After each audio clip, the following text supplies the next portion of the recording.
Salutations and greetings, everyone.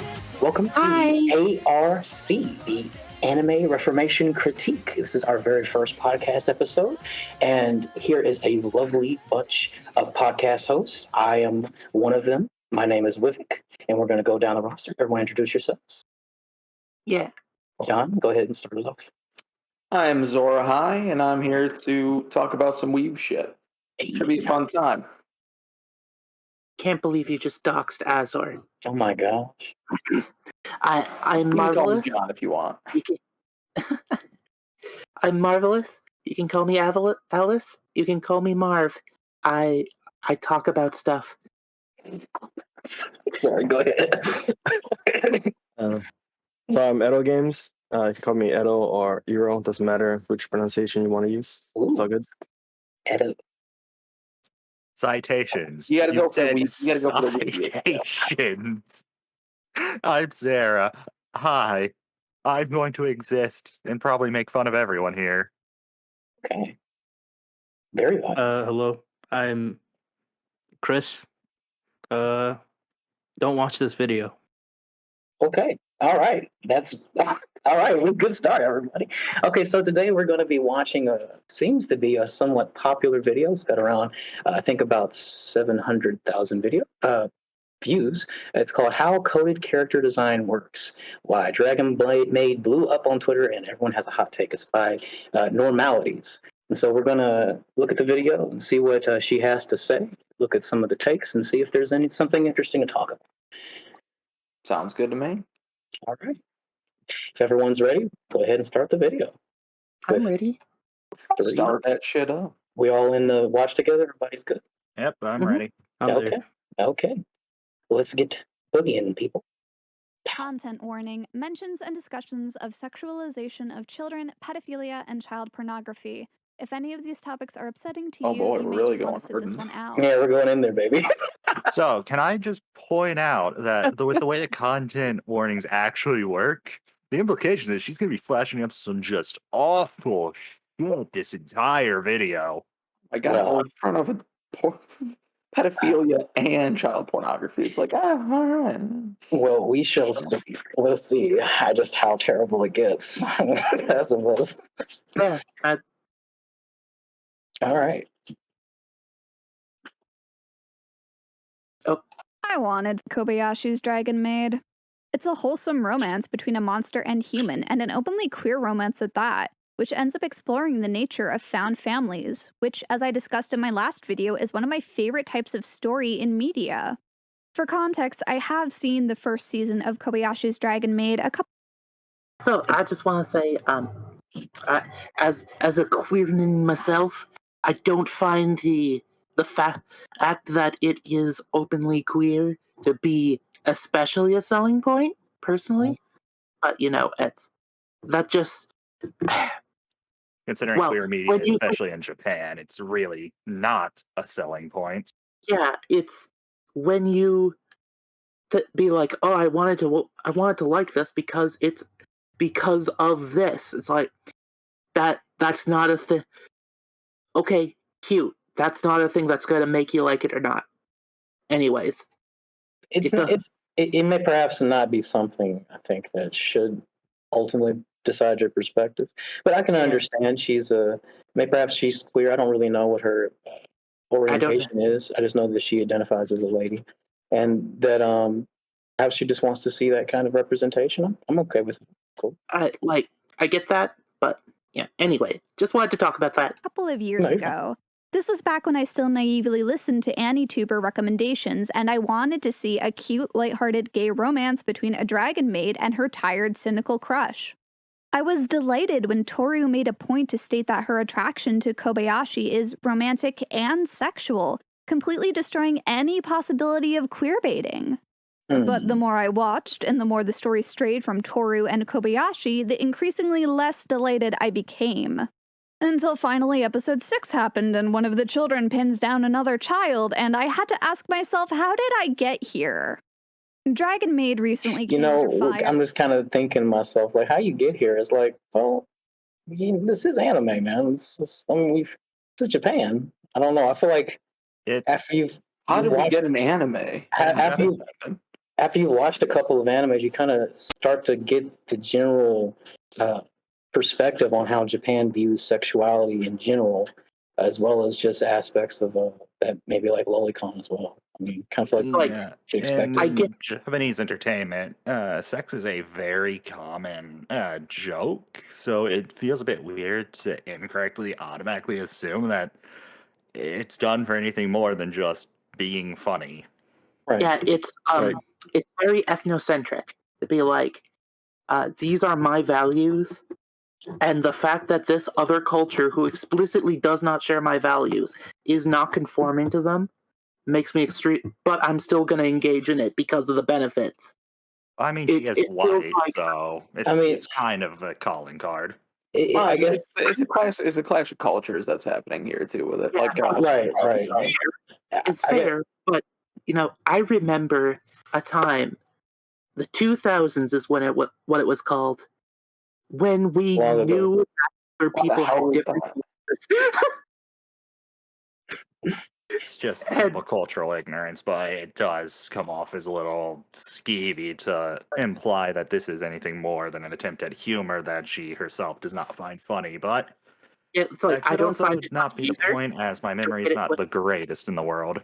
Yeah, I don't find it funny either. Don't get it twisted. But when you're going into another culture for the benefits of it, of what it finds acceptable as entertainment, you have to also accept the detriments of those differences.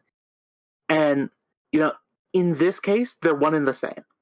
The Japanese culture is a lot less restrictive about what kinds of sexual situations are acceptable to show. Well, in It terms of doesn't things just- like comedy, Yeah. it's still super aggressive in terms of raw sexuality. Oh yeah. But Right. in terms of entertainment, I think that points back to Viv's comment, right? Like anime, it's its own genre, and there's definitely tropes, and it has its Right. own culture, right? And it definitely pulls from like Japanese culture humor, Mhm. like Sarah said, like sexual humor in like anime is everywhere. Like that's part of that genre. yeah, and the way they do sexual humor isn't the way we do sexual humor. just You call kind of have just call us prudes. That's what we are. Yeah. I wouldn't be I- surprised if there are plenty of Japanese people who would be equally as offended by the comedy of the ultra-violent comedy Americans use. Yeah, and I think that's perfectly fair to say. That's just my comment to think about. It's like, well, how you got here is you're watching anime. You should kind of you should kind of somewhat understand what you want.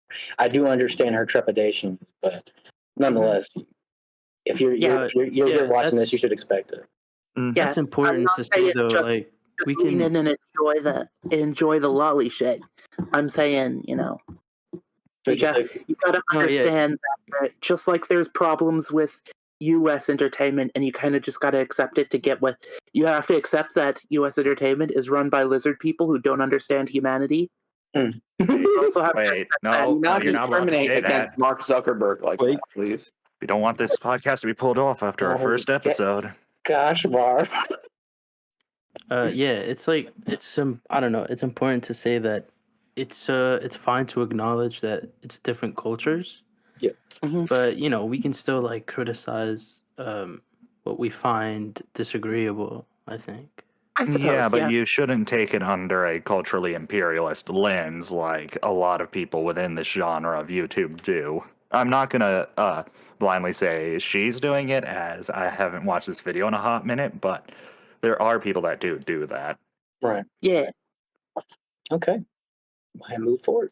When the new season was announced and this character dropped and everybody lost their minds. There were a ton of different gut reactions, from her design is terrible to Ililu did nothing wrong and I stand Ililu, and her character is great to her design is pedophilic. There were people trying to redesign her and fix her.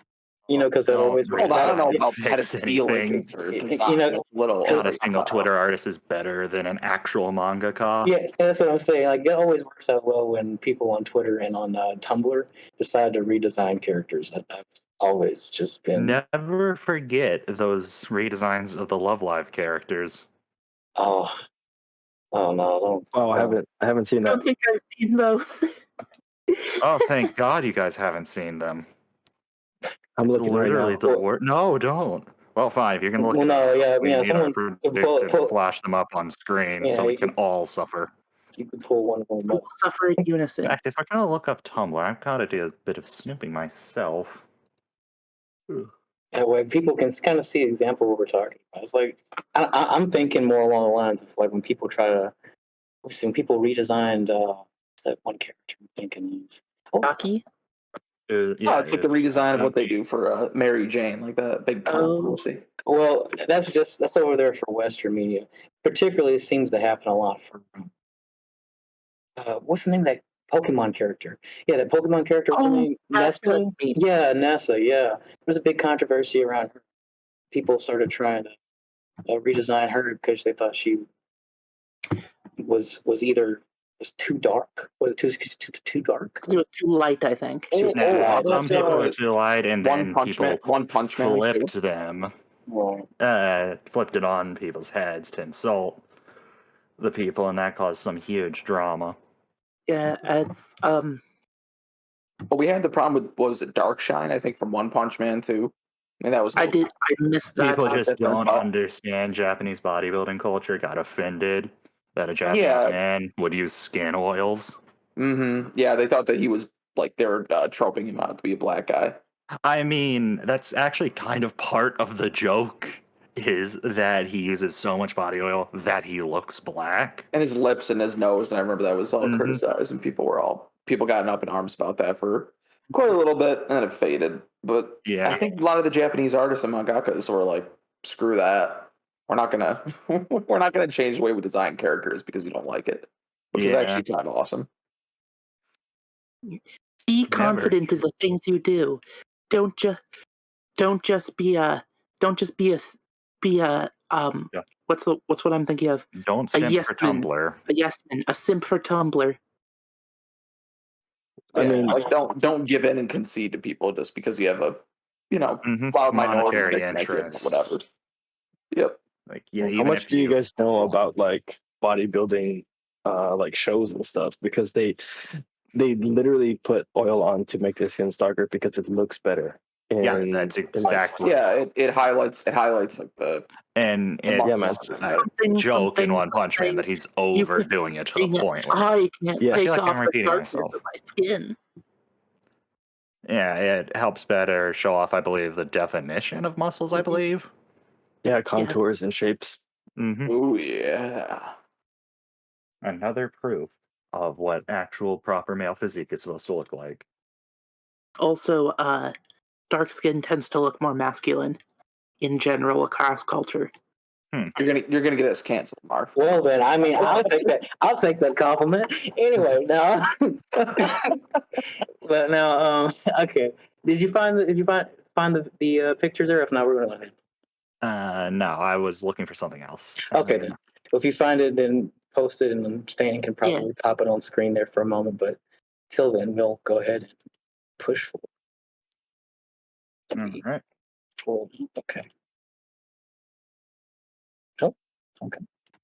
With everyone on Twitter being vocally opinionated about what is a very sensitive issue, it made me realize that maybe they didn't know what they were talking about. Okay, so what did that person just say? Let's back it up. With everyone on Twitter being vocally opinionated about what is a very sensitive issue, it made me realize that maybe they didn't. All the people redesigning Ilulu, stop. If you don't like it, don't watch the show. Read the manga. It's a good point. If you already know the show is not your taste, you shouldn't watch it. Obviously, if you don't know it's not your taste, you should still probably watch it.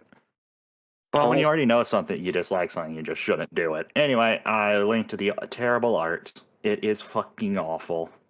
Oh, yeah. It's someone who can't draw trying to redesign characters that are well designed. Oh god, the one on the right of the left. Oh my god, yeah, that's really bad. Look at that.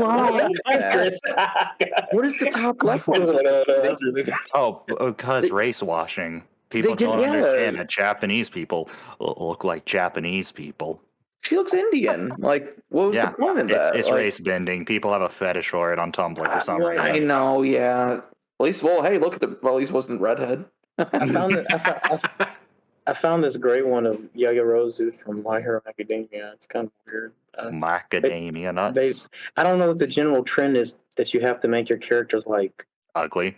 well, yeah, I guess. Oh my god! What the hell is that? Yeah. That doesn't even make any sense for a character. Her quirk literally uses lipids to fucking make Yeah. things. Well, She can't. not eat everybody fat. not everybody realizes that using fat means you don't have fat. But like, Some what's people are like, what is- well, if you use fat, clearly you must have it. Obviously, she's fat gum.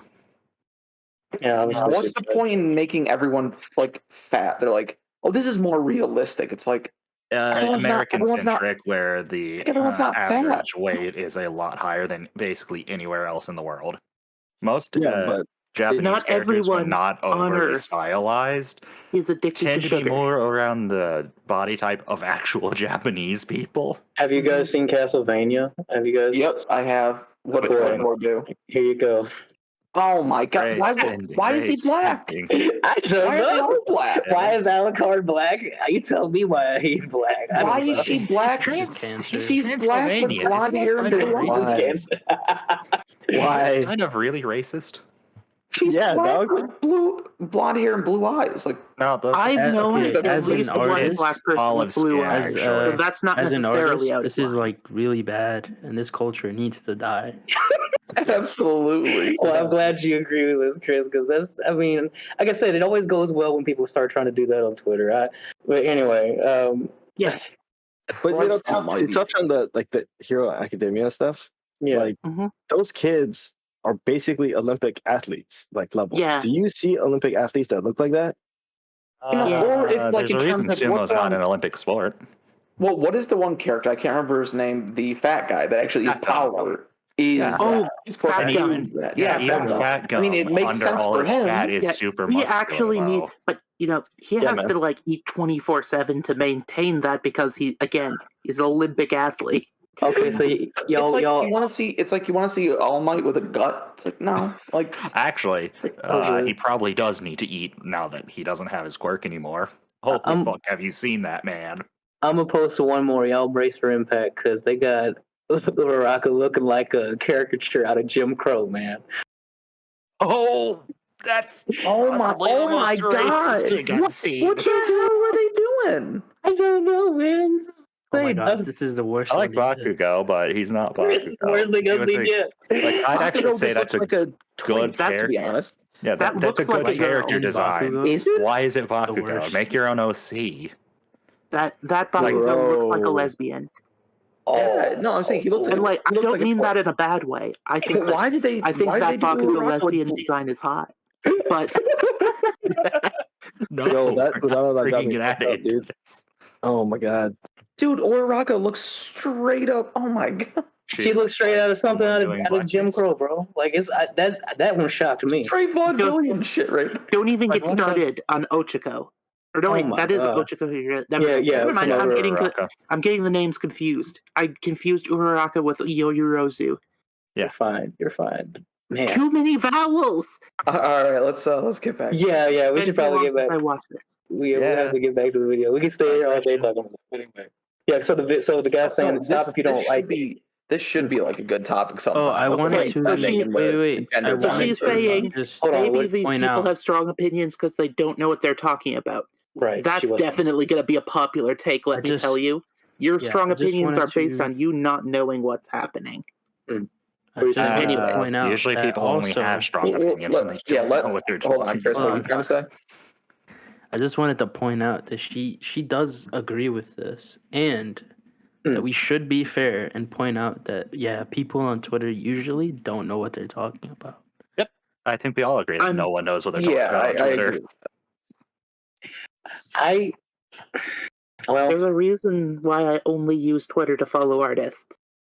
I I only use it for the Let's good see stuff. what she says though. I want to see what she Yeah. moves know past this what they point. were talking about or what coding. it's always been a litmus test for me that if SJWs hate an anime, the chances are it's probably good. Why is this being brought up though? She seems to be pointing out, because it's a visual reference for what she's saying.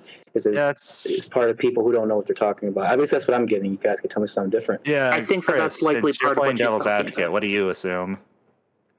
Yeah, I mean, I don't know, the way a lot of things have been going. I don't fault people for having that perspective. I don't agree that it's inherently true, that it's a good litmus test necessarily, but I don't fault people. Yeah, I don't fault people for having the mentality. So it's it's a bit of a catch-22 there for me. Mm-hmm. Okay. Even means and how it applies. For context, I am an artist. Hey, hi, hello. I'm Noralities. Welcome to my TED Talk. I really hope this isn't you your mean first TEDx video talk. you're seeing of mine, because I usually try to stay in my lane and avoid meaningless discourse. But I went to a fine art school where I learned and studied anatomy, that and I man have a ass. degree in illustration. So when it comes to art and character design, believe me when I say I So, know what I'm I talking just gotta say, I want to fight anyone who says I know those this. illustrations. Why did she choose the one she did for her avatar? I just don't understand. It's stylization. I personally don't like the style, but by all accounts, it is objectively well drawn. I'm not saying that her avatar is poorly drawn. I'm saying that the aesthetic that she's gone for is very frumpy. Oh yeah, It it's actually a portrays. common thing in Well, most she's YouTube trying to look. videos. She's trying to look realistic, quote unquote. Not realistic, but approachable. Wait, which one are you? Which one are you referring to? Her Noralities I normal learned and avatar. studied anatomy, and I have a degree in illustration. So when it comes to art and character design, meaningless disc. Hey, hi, so hello. I'm Noralities. Welcome to my TED. Like, it's not poorly done or anything. I'm not going to go out and say it's shit, but I would never want to portray those idea. Maybe it's just easier to animate. The feelings that it portrays to the world are not the sort of things that I would want to connotate with myself. I don't know. I think Chris might like it. She's a little tomboy looking. Yeah, this is great. I think it's too frumpy. He's in his element. No, I mean, if it's her avatar, I don't know. I don't see any issues with it. Like I said, it might be easier to animate too than really having a lot of fine detail to it. Well, clearly, it's because you're all boys and you don't understand how female dominance hierarchies work. Okay, well, that's fair enough, actually. That might be right. Okay. Wow, she just pulled out the pussy card on us. This is exactly what she did. I can't believe it. But anyway, she just said something about being an artist I think is worth commenting on, so let's get back to that. Really hope this isn't your first video you're seeing of mine, because I usually try to stay in my lane and avoid meaningless discourse. Which is good enough, it's pretty good to... Actually, that's the thing. I'm going to go... If you go to her channel, she doesn't tend to... what's the word? Stay in her lane and avoid meaningless discourse, especially with the I'm Tired of Isekai video. It's really very intentionally trying to stir drama. I think I might agree with that. I was gonna say I'm happy that this is the first one that I watched, because I know a couple of people disagree with me, but I think she put up a really good argument. I haven't seen any of the other videos though. Don't watch the Isekai one. That one's like objectively one of the worst anime videos I've ever seen. I wonder why. I'm not sure about the argument. I guess we'll get there. We're fastly approaching where she starts making claims. But anyway. Yeah, arguments. To a fine art school where I learned and studied anatomy, and sorry, I just wanted to point out that she does appeal to authority right here. Right. That's what I was going to point out too. After she finished saying the statement, but she is doing that, and I mean, of course, that's not. It's setting up the idea that she is an authority, which is not quite the same as an appeal to authority. It's building onto the argument she's going to make, so I think it's actually fine for her to bring it up. Though I will say, I don't think it matters that much if someone has what's the word? Experience also, in the field, technically, because they can appeal just to be authority wrong. is only fallacious if you're not an authority in the field. Well, or you're quoting an authority in a field that's irrelevant. Like I could say, oh, Galileo probably disagrees heavily with you. That's an appeal to authority, because why the fuck am I bringing up that guy? Yeah. My biggest thing is it's very clearly stylized, so there's no real need to bring up realistic what's the word I'm looking for, like super realistic proportions. Yeah. However, again, that's probably not the argument being made, so Well, I think we should let's see continue what the on. argument is. Well, Let's see what the well, argument hold, is. Hold on a on. second. Wait. So if she has a degree, then she in illustration, then she probably took, and she does kind of talk about it. She probably took some like character design classes, which I think most artists that go for a 4-year degree have to take anyways. I've taken a character design class before, and it's something. Well, anatomy is something that you talk about a lot in most art classes. But character design specifically is like another thing separate from that, and I think that's what she's probably like referring to. My only So question is, why everybody- is she bringing up what's the word, anatomy instead of just character design? But that's more of a Well, nitpick. let's hear the argument. That's part of it. But so everybody knows, for the future, Chris is our resident artist expert. He's going to school for these He's things. our appeal to authority. So he's our authority. but It's not an appeal to authority if they actually are an authority. Look, he's basically the job equivalent of Ovek in this situation. So there's the aspect of the argument that I do want to point out that could be fallacious. It depends on how she uses it. It's within the primary basis of the argument. As long as the argument is factually correct, then her appeal to her speciality is in fact perfectly valid. Yeah, it's non-fallacious. It's perfectly valid. But as if she uses that as some way to dismiss, detract, or deflect any form of criticism or any form of argumentation, then that can probably lead to potentially. Well, that's the issue. We don't want that. That's the fallacy. I guess my point is if she's going to make an argument, right? Right. Then her argument should be based on her evidence, and Absolutely. But we should, we're making assumptions. Let's just start the video and see where it goes.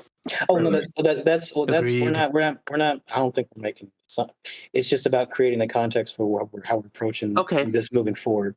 Because if that's the case, then like that's not necessarily a powerful argument just intrinsically. That's what's being pointed out. Is it? Okay. It just seems to me like we could be more. Let's just start the video. That's what I think. I concur. And I have a degree in illustration. So when it comes to art and character design, believe me when I say I know what I'm talking about. I may end up over-explaining myself, but I'm just going to try to break this down as thoroughly as I can from an art perspective. So really, this is less of a hot take and more of an explanation behind what is a long-running problem. And that's actually a problem I have, is that level of arrogance. Yeah, so I totally believe that she is going to say that she totally understands coding, and that when she was in school, she was told what she's saying was accurate to her.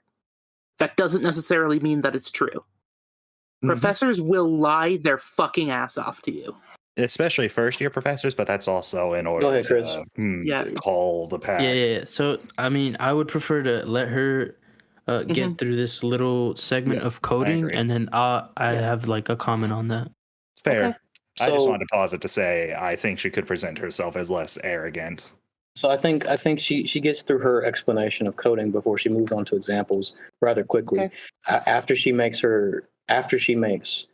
through her examples, I do want to go back and point to what she puts on the screen, because I don't think these two things are necessarily the same. I think it's a disjunction between what she has on the screen versus what she actually says. Okay. So go ahead. Let's go. Coding. Coding is a term used in media to refer to when an author wants to convey an aspect of a character to the audience, but does not want to, or maybe isn't allowed to explicitly state what that aspect is. And sometimes the character may not even literally be the thing that they are being coded as. And if they're not literally the thing they're being coded as, then that does make coding an incorrect assertion. Well, not necessarily. Death of the author does not overwrite authorial intent. Death of the author is just a way to view works. Well, I don't think she's specifically. No, I think know that- she's not I think specific, that being actually- specific here. I'm just explaining. I this think that as what she's another talking thing. about is actually the same as what you're saying. That authorial intent is not necessarily always the same as what is explicitly said in the content. Mhm. So Yeah, this would be And- talking about things like where the author's intent is specifically not what is explicitly said in the content. And you can tell Yeah. because of what they actually did beyond what they said. Yeah. Yeah, and that is a thing that happens. I just wanted to point out that also this like generally just exists in the realm of character design, as in like if you take a class, like one of the first things you'll learn is that the shapes, so like the very basic fundamental shapes used to construct a character can like convey a lot. Right. Including, and then that goes all the way up to like more complex character designs where like specific choices of clothing can convey a lot about a character, right? Yeah. Like an infamous example would be like Jotaro Kujo, which is like in part 3 you can like immediately tell like, well, this guy is probably a serious guy. He's delinquent. He's got the classic getup. And Well, even like Knuckle from Hunter x Hunter. Knuckle from Hunter x Hunter is a great example of that too. There's the culture of yeah, that stuff. that's also a good example.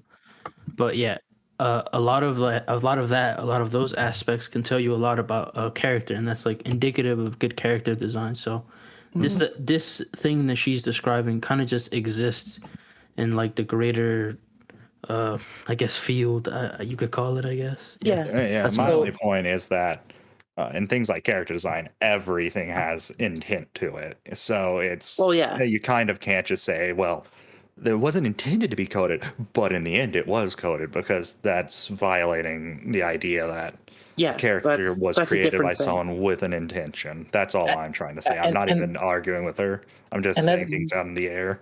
That's kind of, and I think that's kind of end up somewhere close to where I end up getting. Because when I look at this, what she has to say, like if I go back and she talks about what's coding, Coding is a term used in media to refer Mhm. to when an author wants to convey an aspect of a character to the Sure. audience, but does Mhm. not want to or maybe isn't allowed to explicitly state what that aspect is.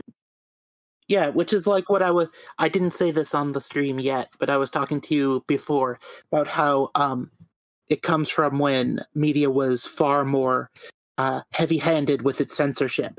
And there were certain things that they just couldn't portray, but they still wanted to portray those things. right. So they portrayed them in a way that people outside of the in-group wouldn't necessarily pick up on. Naturally. I think that's fair to say. But what the comes problem is Even literally be the thing that they are being coded as. and so that's the issue that kind of gets me when she starts saying that. Because if you go and you look at these, Mhm. 1 second, you look at these definitions that she uses.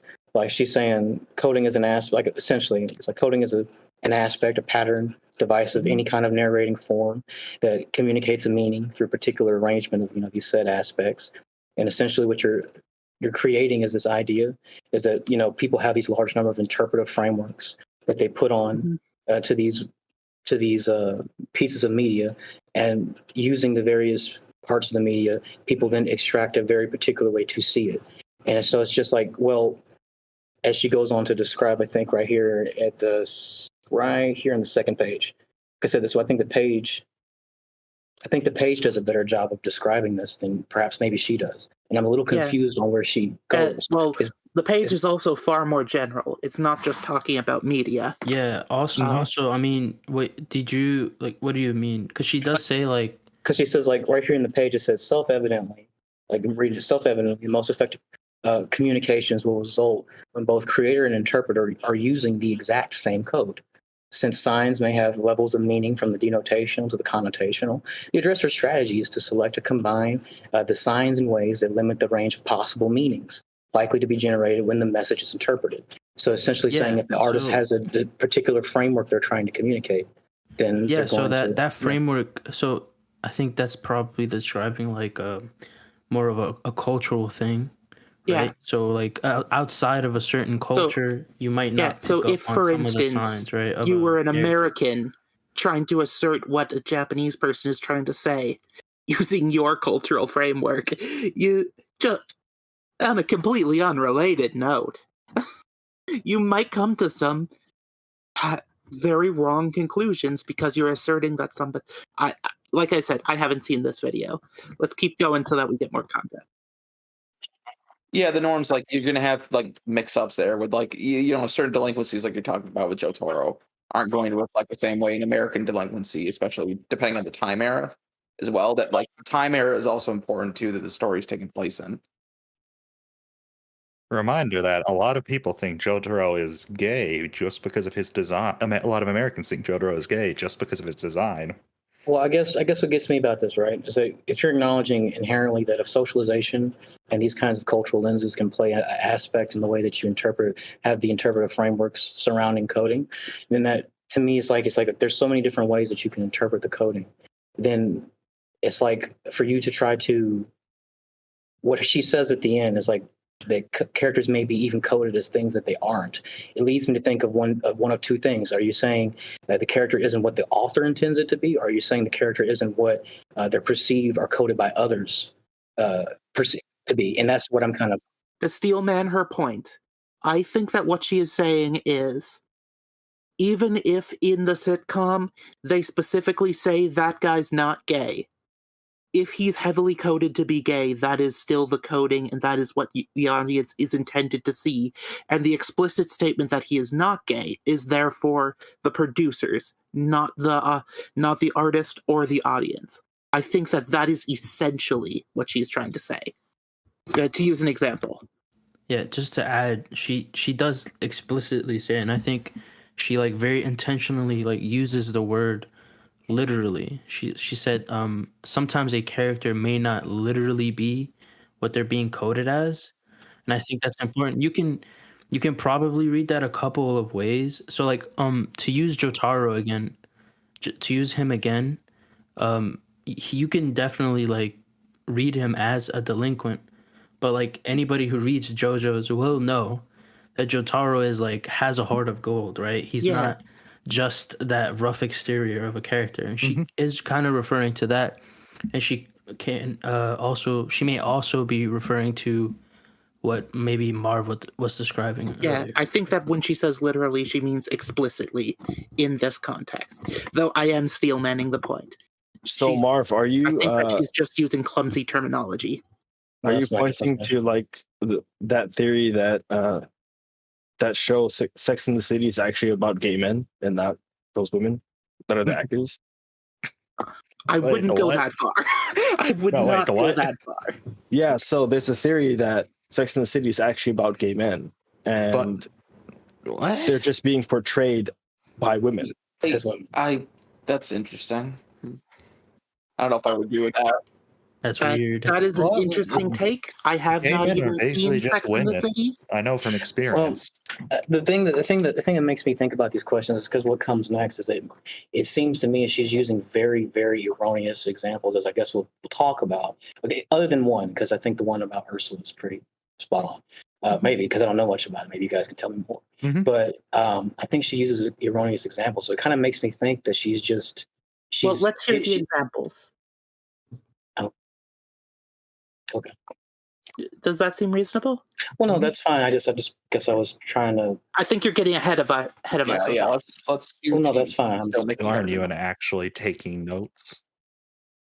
I value your opinion. I already took my or maybe notes. isn't allowed to explicitly state what that aspect is. And sometimes the character may not even literally be the thing that they are being coded as.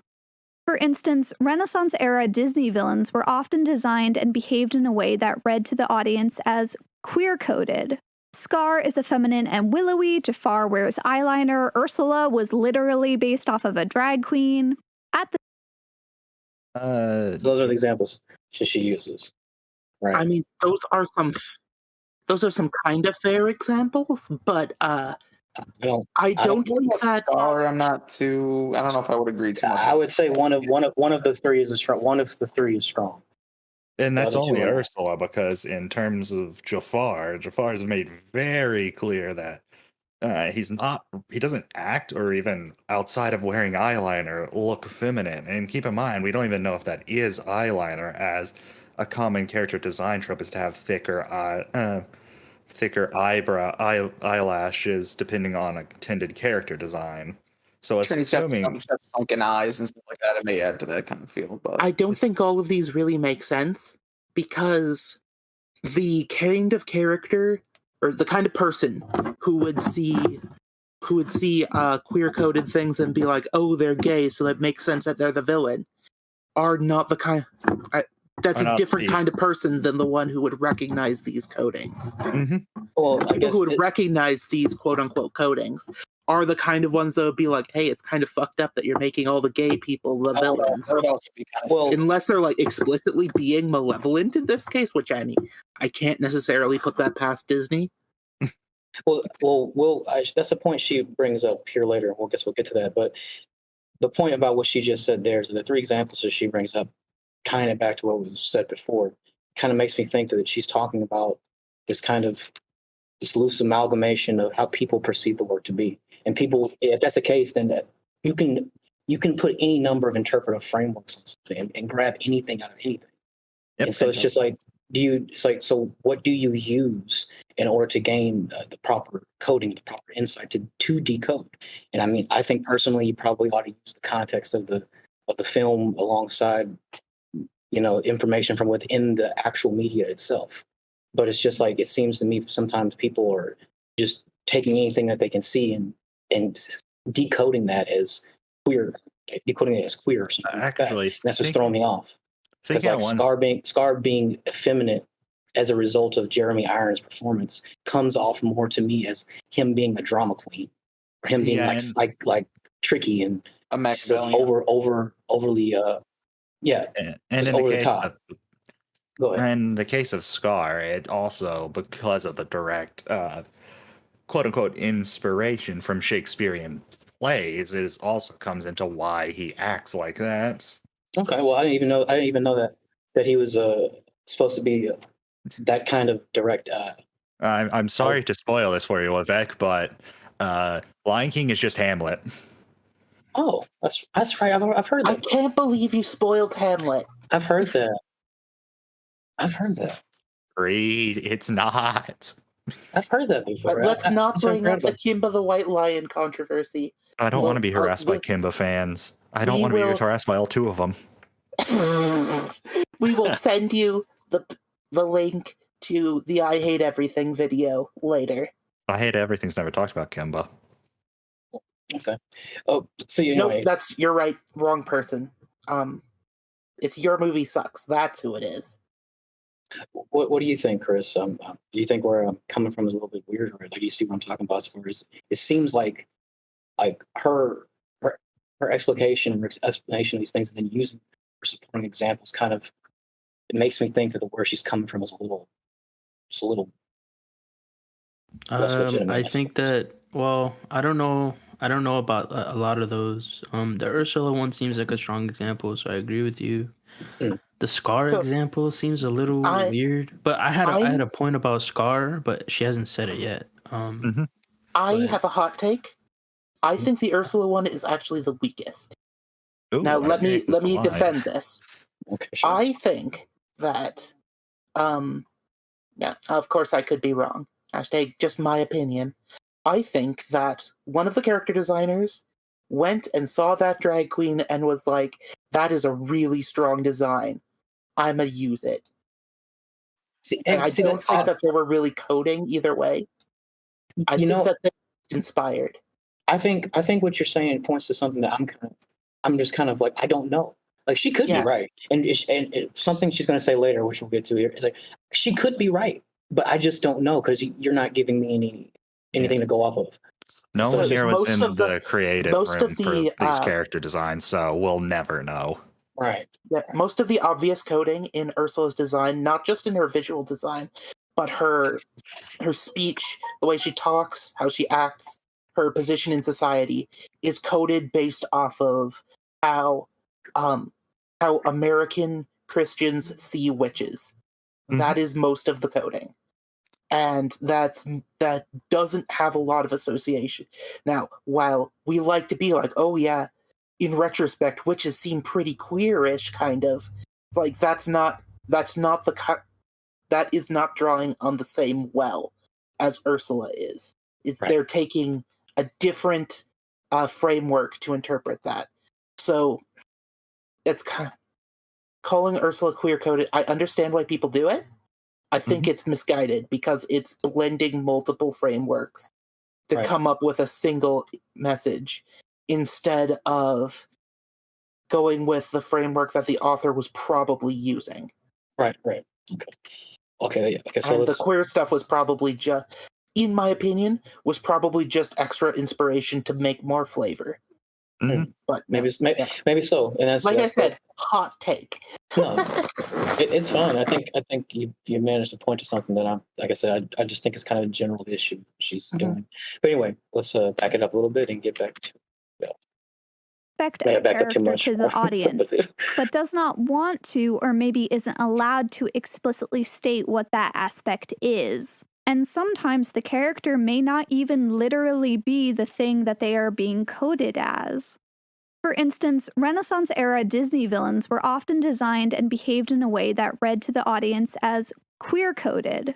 Scar is effeminate and willowy, Jafar wears eyeliner, Ursula was literally based on... One point about the eyeliner on Jafar. Me and Arrow were talking about it earlier, but in Arabian cultures, particularly thinking about like Egyptian cultures or maybe even Persian cultures, men were known for using eyeliner kinds of facial maybe. That's also a good point. Now, again, kind of conflating. Now, this might be us conflating multiple frameworks to be contrary.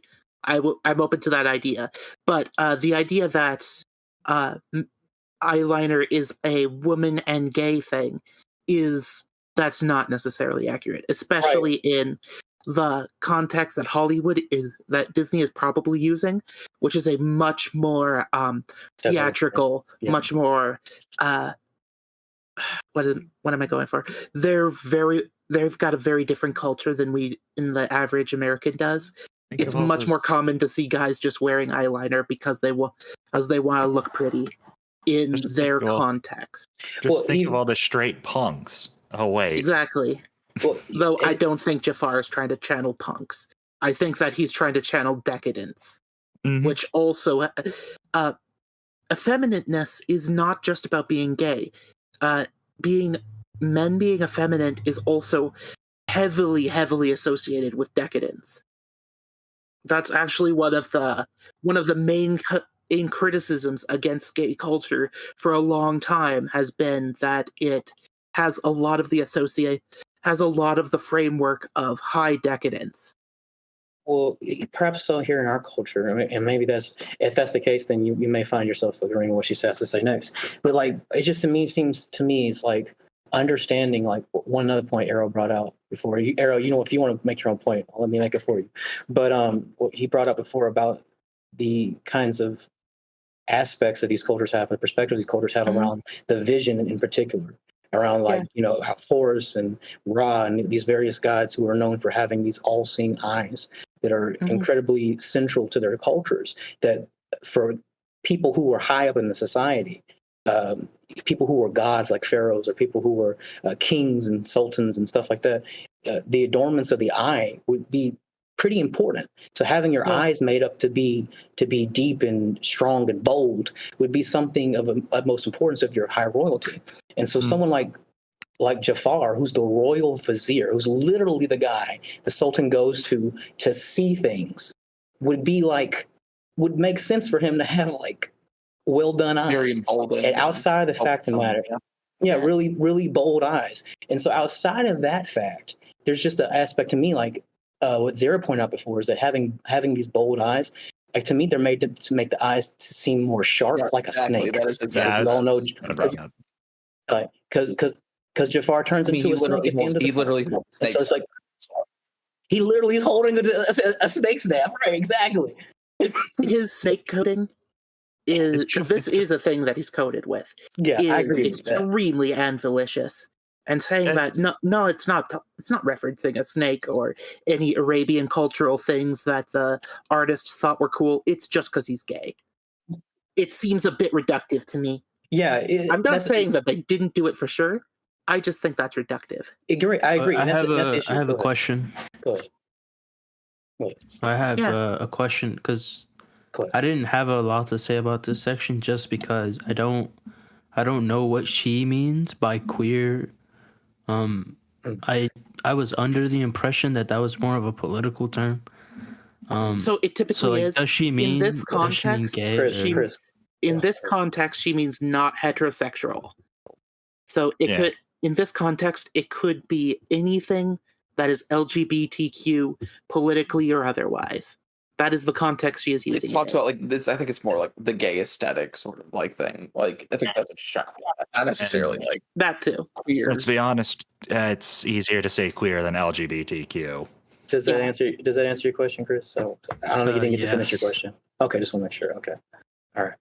Okay, yeah, but that's this kind of stuff I'm thinking about when she says. Well, you're also talking about Mhm. like certain things. You're talking about decadence and royalty. Scar could kind of put in that same category as well as attitude.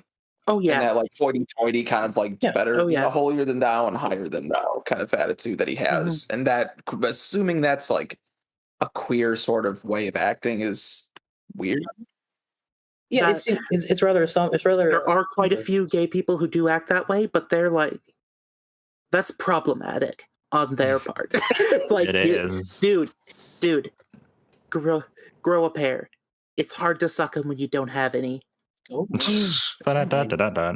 we're gonna All right, get banned for let's see. being homo. Why are you I booing already her? said I'm a She's queerman. right. It's okay. I mean, I don't. Did we get the pass? Is everybody getting the pass? I have the F pass. It's okay. Oh my god. I'm the original F pass holder.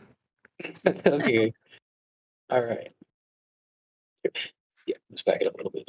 Give her a little bit of space to breathe. Am I not? Was that okay? Hold on a second. Time audience as queer coded. Scar is effeminate and willowy. Sorry about Jafar that. wears eyeliner. Ursula was literally based off of a drag queen. At the time, the character designers were using this coding to illustrate that there was something inherently deviant about these characters because of the way. I Yeah, don't so- agree. I'm I just don't agree. I'm just Yeah, I was saying. about to say that's I just like- without evidence. That's a hard Yeah, I think that's- disagree. That's like I think that they were like for Jafar and Scar. I think that they were going for decadence, because that's much more of a big thing, especially in American culture. And for Ursula, I think they were going for. I think the witch themes were what they were using to make her devious, and the more drag queeny elements were to make her fabulous despite her deviousness. To make it more sinister because she seems like Well, no, somebody she's like counterculture. Yeah, she- most of them. exactly. She's counterculture, but she's also counterculture in a dangerous way. Well, But the unless- danger comes from the witchy elements, not from the.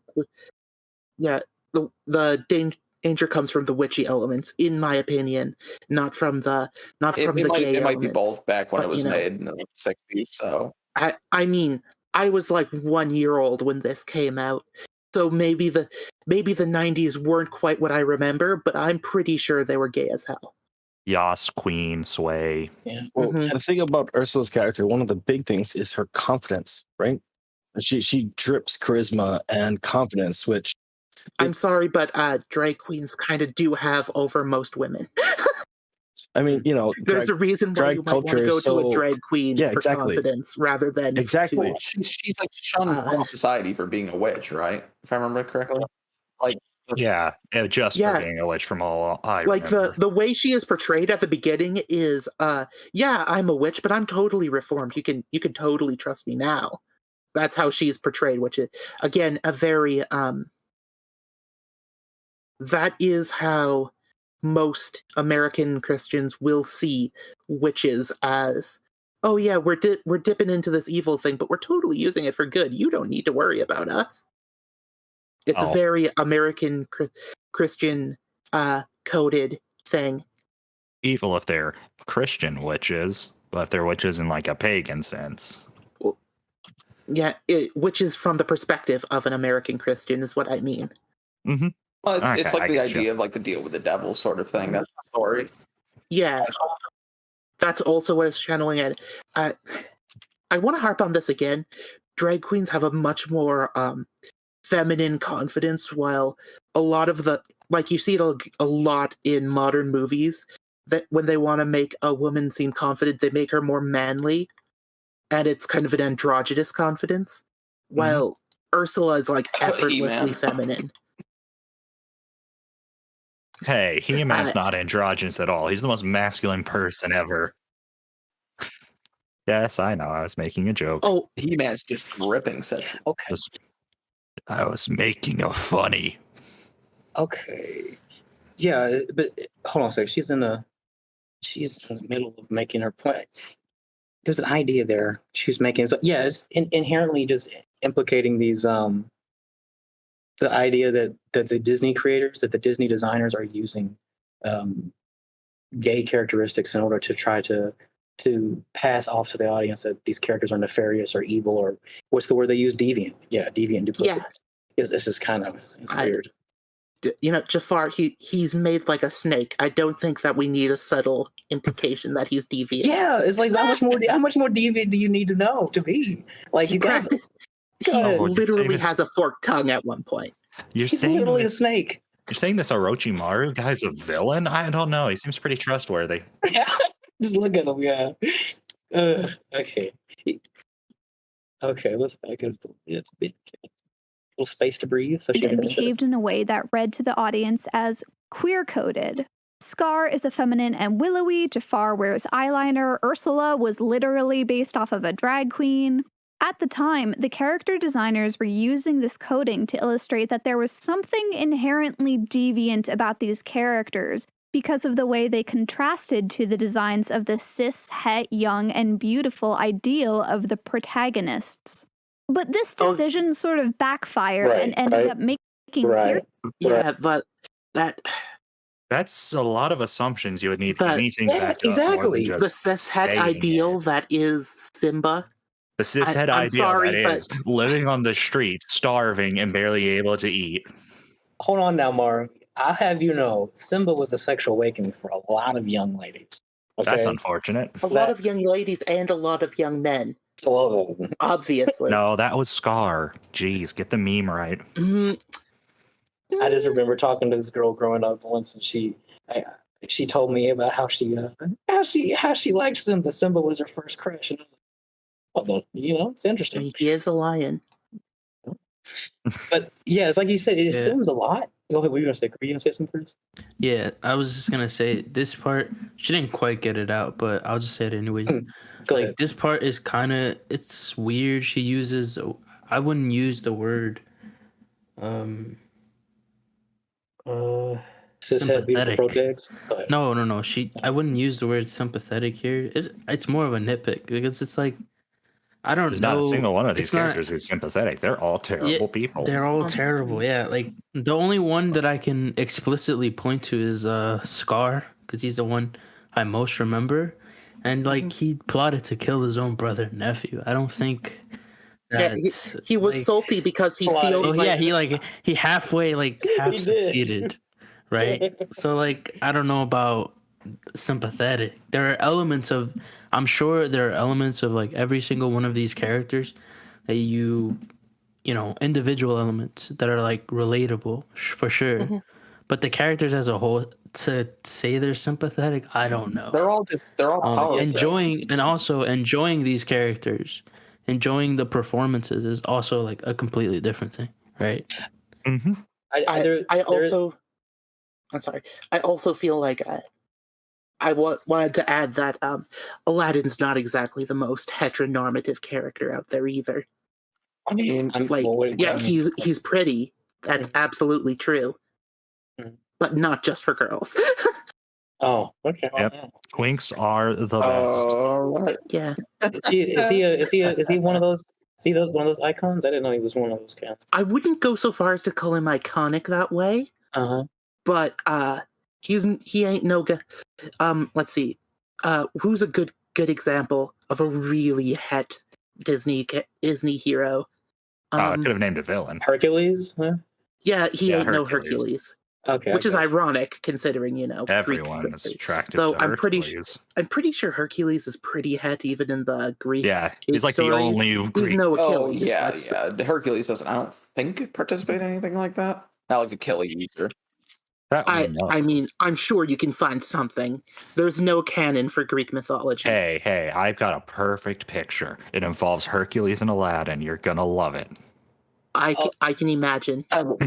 Also, hold on. She says something before we move on to what Chris was talking about, because I did think I wanted to comment on that. It was probably more of a joke than anything. But what she says right here, as far as Character designers were using this coding to illustrate that there was something inherently deviant about these characters because of the way they contrasted to the designs of the cis, het, young, and beautiful ideal of the protagonist. right, so that it's like because that's how they contrast with the cishet beautiful protag, and I'm just like, well, aren't villains and heroes typically supposed to be rather, I don't know, They're supposed to They're contrast each supposed to be Distinct? contrasting. yeah, aren't they supposed to be rather distinct? But Disney does do a especially good like in job this of that, yeah. particular picture. Right, Yeah, right, it's yeah. a wouldn't good say example. one looks more. I wouldn't say one looks gayer than the other, though. Yeah. No, it's a good example because everything about them contrasts, right? The colors contrast, their styles contrast, and even the fact that Aladdin is smiling and he's frowning, Yeah, right? it's beautiful. I'd actually contrast, argue yeah. that Aladdin looks a whole lot gayer in this than Jafar does.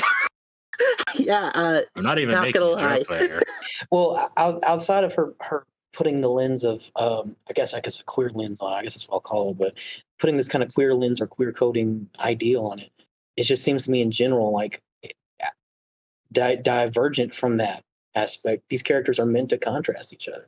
They're not meant to. They're not. That's how you tell these kinds of stories typically, and make them easily trackable. Yeah, Is by one making these literally characters has a distinct. white hat. And the other Yeah, has a one's black wearing hat. dark. Like Oh fuck! Jafar is the one who Jafar Yeah. rigged the election. One, one's wearing blue, one's wearing red. Like literally, like good and evil kind of colors that are just standard kind of stuff here. Disney's playing. Really good design. I'm Right. not gonna lie. It's really good design. I don't know. Mhm. I don't. It's I not just- subtle though.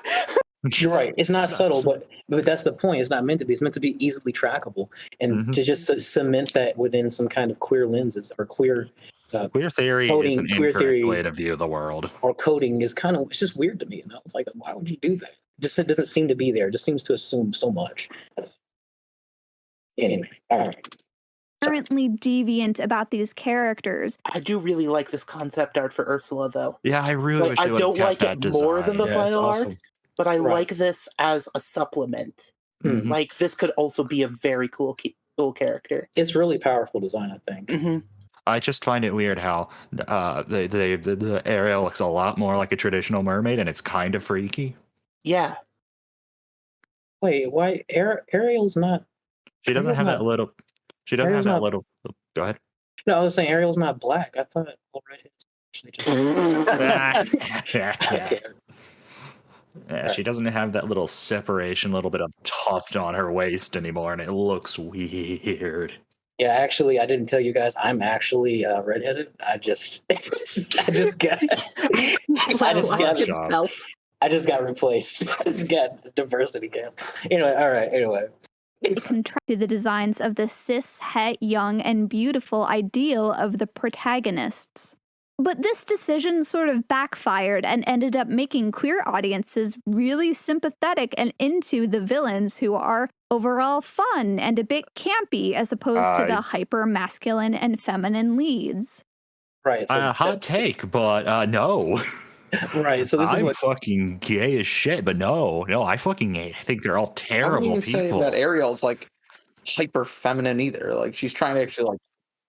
He's a tomboy I with don't. long That doesn't seem hair. to make sense now. The prince or whatever his fucking name was, I can't remember him. Now he is. He has no character. Yeah, so it doesn't Thanks, Eric. I guess Eric is hyper masculine. Maybe you might say. I guess fair. I don't know. Like he's not hyper masculinized either, but like What's the most masculine thing he does is harpoon a kraken? Harpoon and Ursula. I'd like to believe specifically. that I would do that in that situation too. I'm not exactly the most masculine person. I like to think everyone would want to harpoon a kraken at least once in their life. I'd like to think so.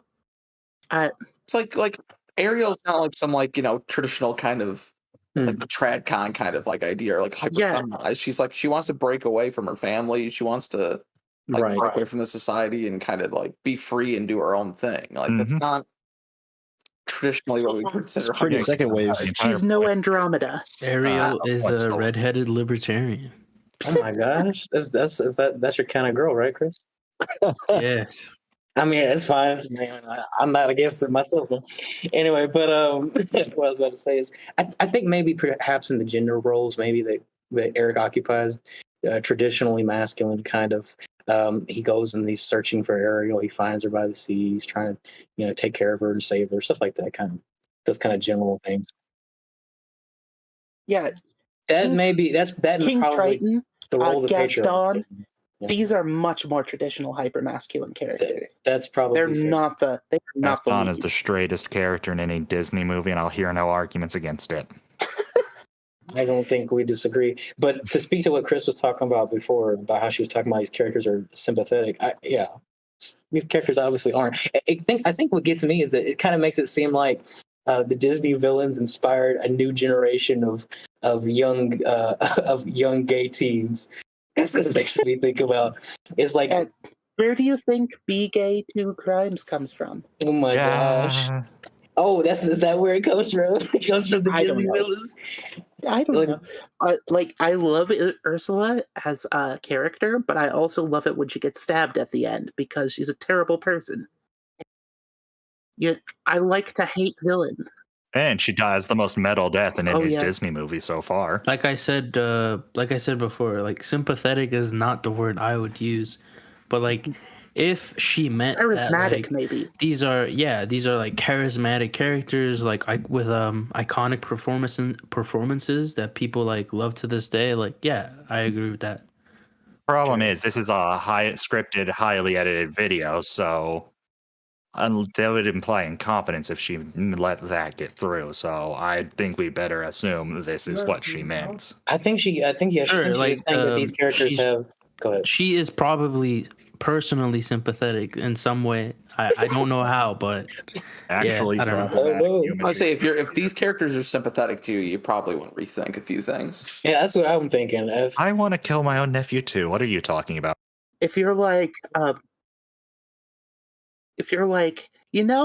hypnotizing the king so I can marry his jailbait daughter as an old vizier who has a weird thing for snakes, I totally see his point. Like, I think you have a problem, dude. Right. It's like when did you know that you were evil, little Timmy? When I saw Ursula. When I saw Ursula and realized she was based off a drag queen. It's like, oh my gosh. It's just like, it's kind of weird. But to speak what you were saying, Chris, it does seem to me she is trying to imply that there's something worth emulating about these characters. Like they're hokey and they're fun, and that there's something that young burgeoning gay children and adults or whatever the case may be could identify with in these characters. And which is true. And thus it backfires. We can all identify with villains to an extent. It's just that we should be cautious about those elements of ourselves. Yes. The part of you that makes you want to hypnotize the Sultan so that you can marry his jailbait daughter. Oh, you gotta be careful about that bit of you. I mean, everyone at that age loved. Keep in mind also the earlier point about the contrast between heroes and villains. Often in a lot of these movies, you can find parts of the hero in the villain, right? And that's like something you see often. So it wouldn't surprise me if in some ways you did find some aspects of the villains to be like relatable, like I said before. But like at the end of the day, Scar still killed Mufasa, I agree with you. Stop spoiling it, gosh. I agree with you. Like, I'm sorry if I'm spoiling the movie for anyone. And like I can tell you one part of that, one part of Scar's character that's immediately identifiable. Because I agree with the general point. I just don't know if it's attributable to this, like I said again, this queer lens that she's using, and then saying that people ought to somewhat positively identify, not negatively identify, but positively identify these characters. But one thing about Scar that's instantly identifiable with, Scar is the omega in a pack. Essentially, he's Yeah. he's almost at the bottom of the hierarchy, and he's been that way. He's been that way for so very long. But not only is he that, he's the brother of the king, which means if it wasn't for Mufasa, He's the older brother. yeah, he's the older He'd be brother as dead. well. He got passed up. Yeah, so he's that's great. That's even better. So he's the older brother. So there's this sibling rivalry, this sibling resentment, and there's also this kind of just familial kind of tension and drama that you can instantly kind of identify with this person, Yeah. as you can see that he's someone who sees that all the potential and all the possibilities in his life have passed him up, and he's bitter and resentful about it. And it's And easy. he knows even without Mufasa that Simba will be the one to take it from him too. Right, exactly, and that's why you want, yeah, absolutely, and that's 100% correct. And that's what makes him instantly identifiable. Because I think we should keep going Sorry. because I personally am I'm wasted, or time limited. Okay. Well, yeah, we'll try to get as much as we can. But yeah, that's saying that's kind of true. But I just think the way she's doing is kind of weird. But okay. This is the thing that you have to understand about coding. All coding is not inherently bad. Hashtag not all. So this is an interesting set of I'm pretty sure that him from Powerpuff Girls is intentionally gay coded for the purpose of making him seem unsettling. I'm pretty sure she's right on point with that character. Well, him is not gay coded. Him is meant to be a drag queen. I mean, that's pretty gay. Don't rope me in with those people. But yeah, I just want to say, in spite of everything I've said so far, I'm pretty sure it's right on point for him. Mm-hmm. I know. I you might be right about that. I remember seeing him and thinking distinctly that him seemed to be a part of queer coded. No, I guess that's what you call him. I was 7 years old. It was like, that guy's pretty gay.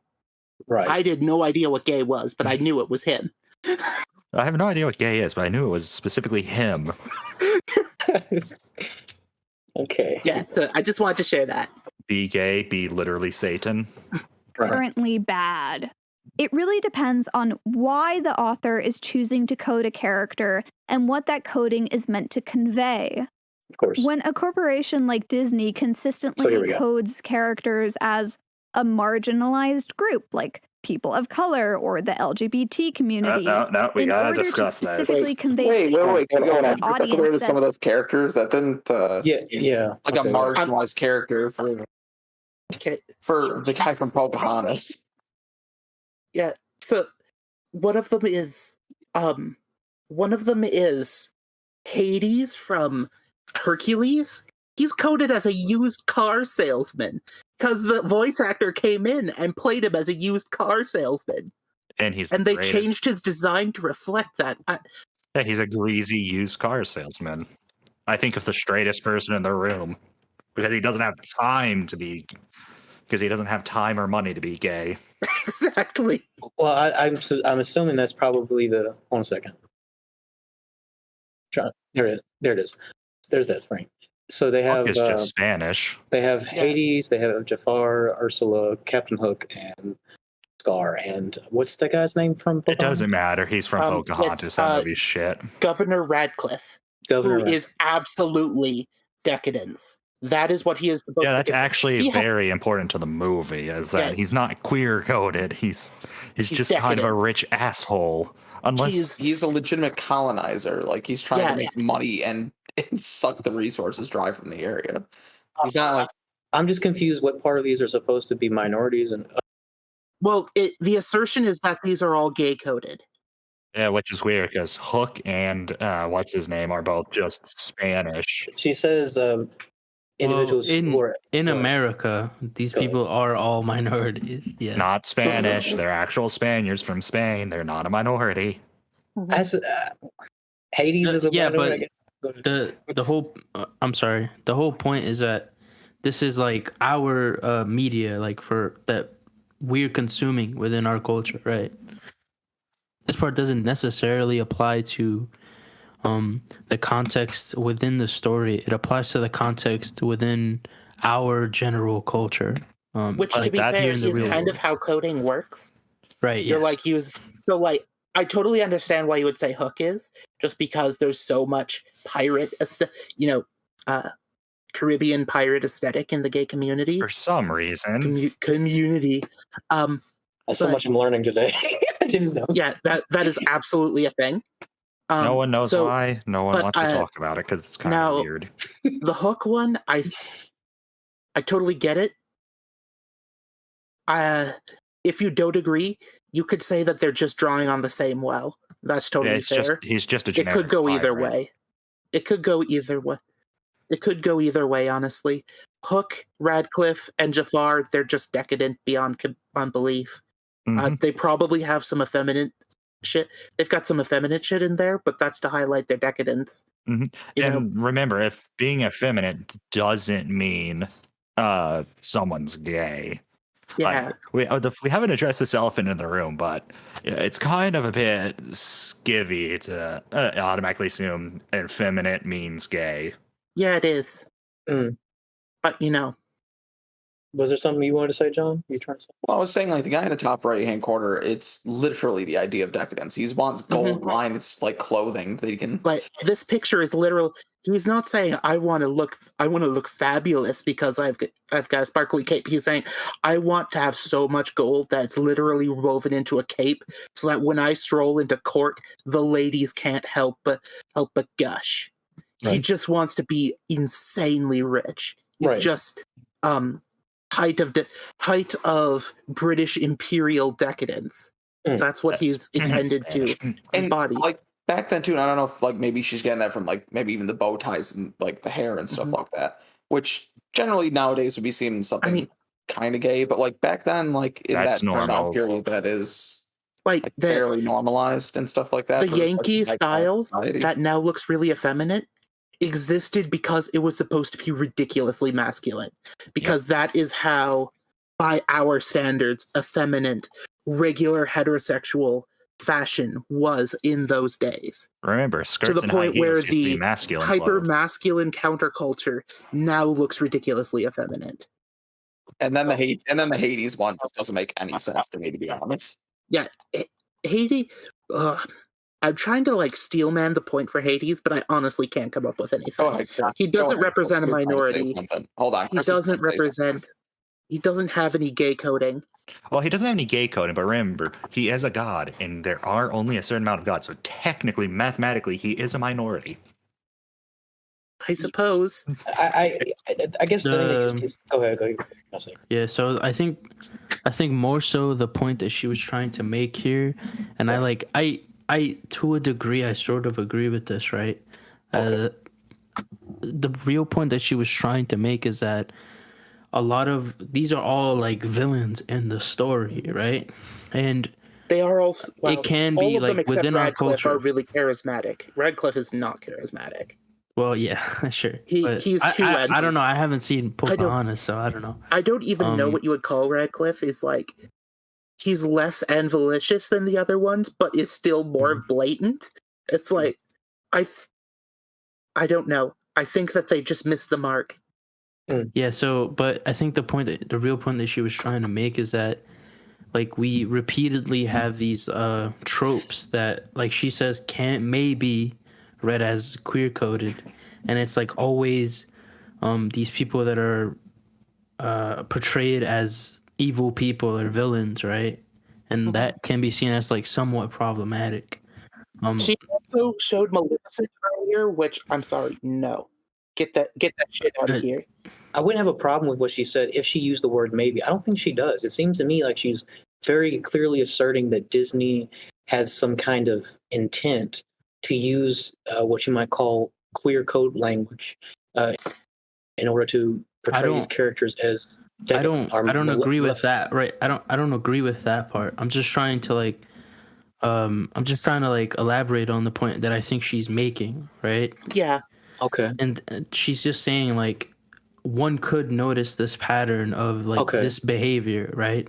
Yeah. And it's always portrayed in a negative sense, right? So if what she's saying is true, I think it is a problem, but I just don't know if it is, and that's the thing. That's the problem. And also, some of these guys aren't actually outcasts from society. Some of them are like in the highest realms of their society or highest rungs. Well, Just like the But- Poe. I'm joking. All right, I'll stop. That was a bad joke.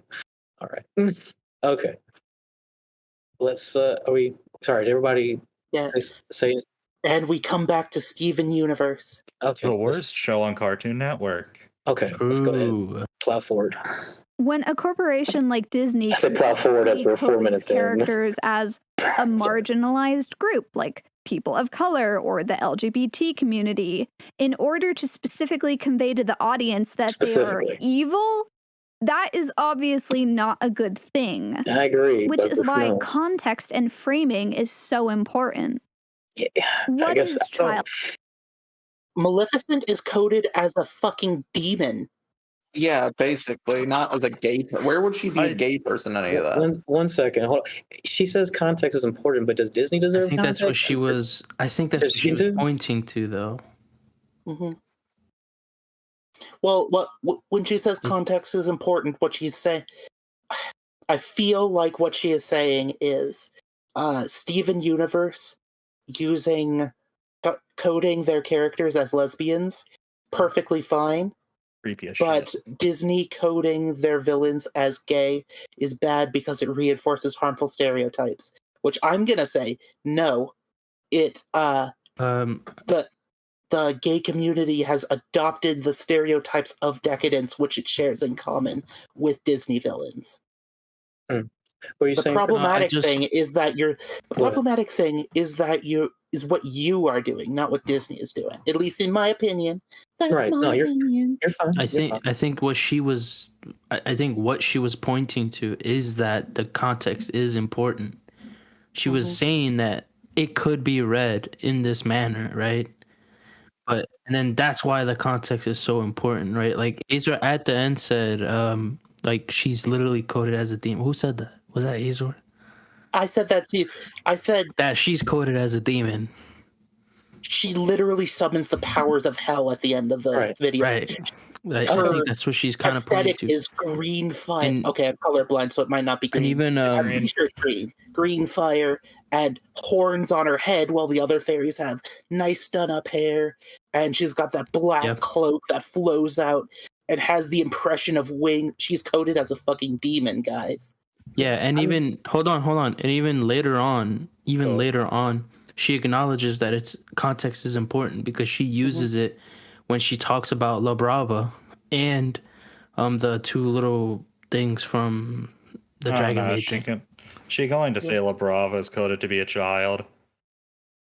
No, she's not. She's not gonna say that. Oh, thank God. So I guess I'm happy. I'm happy to say if that's the case. But all the assertions, like if what you're saying is true, maybe I'm being uncharitable and maybe I need to take a step back. But it just seems to me that all the things that she said so far that have been unsubstantiated, it just seems like that's another unsubstantiated. And then you say at the end, the context is important. But maybe I'm wrong. Maybe I'm looking at the wrong. Maybe I'm looking at this. The thing I'm not liking is it's more of an implication, but I really don't like the implication that she knows better, damn it, about this than the actual writers of the movies, or in this case, manga. Well, this is about like interpretation. I don't think that's been implied yet. Okay. I don't think that has been implied yet. I think so far it's been implied that they know what they're doing. Okay. Right. That's what I'm getting out of it. And that's why when she says the context is important, to me it seems like, well, is Disney allowed that same context?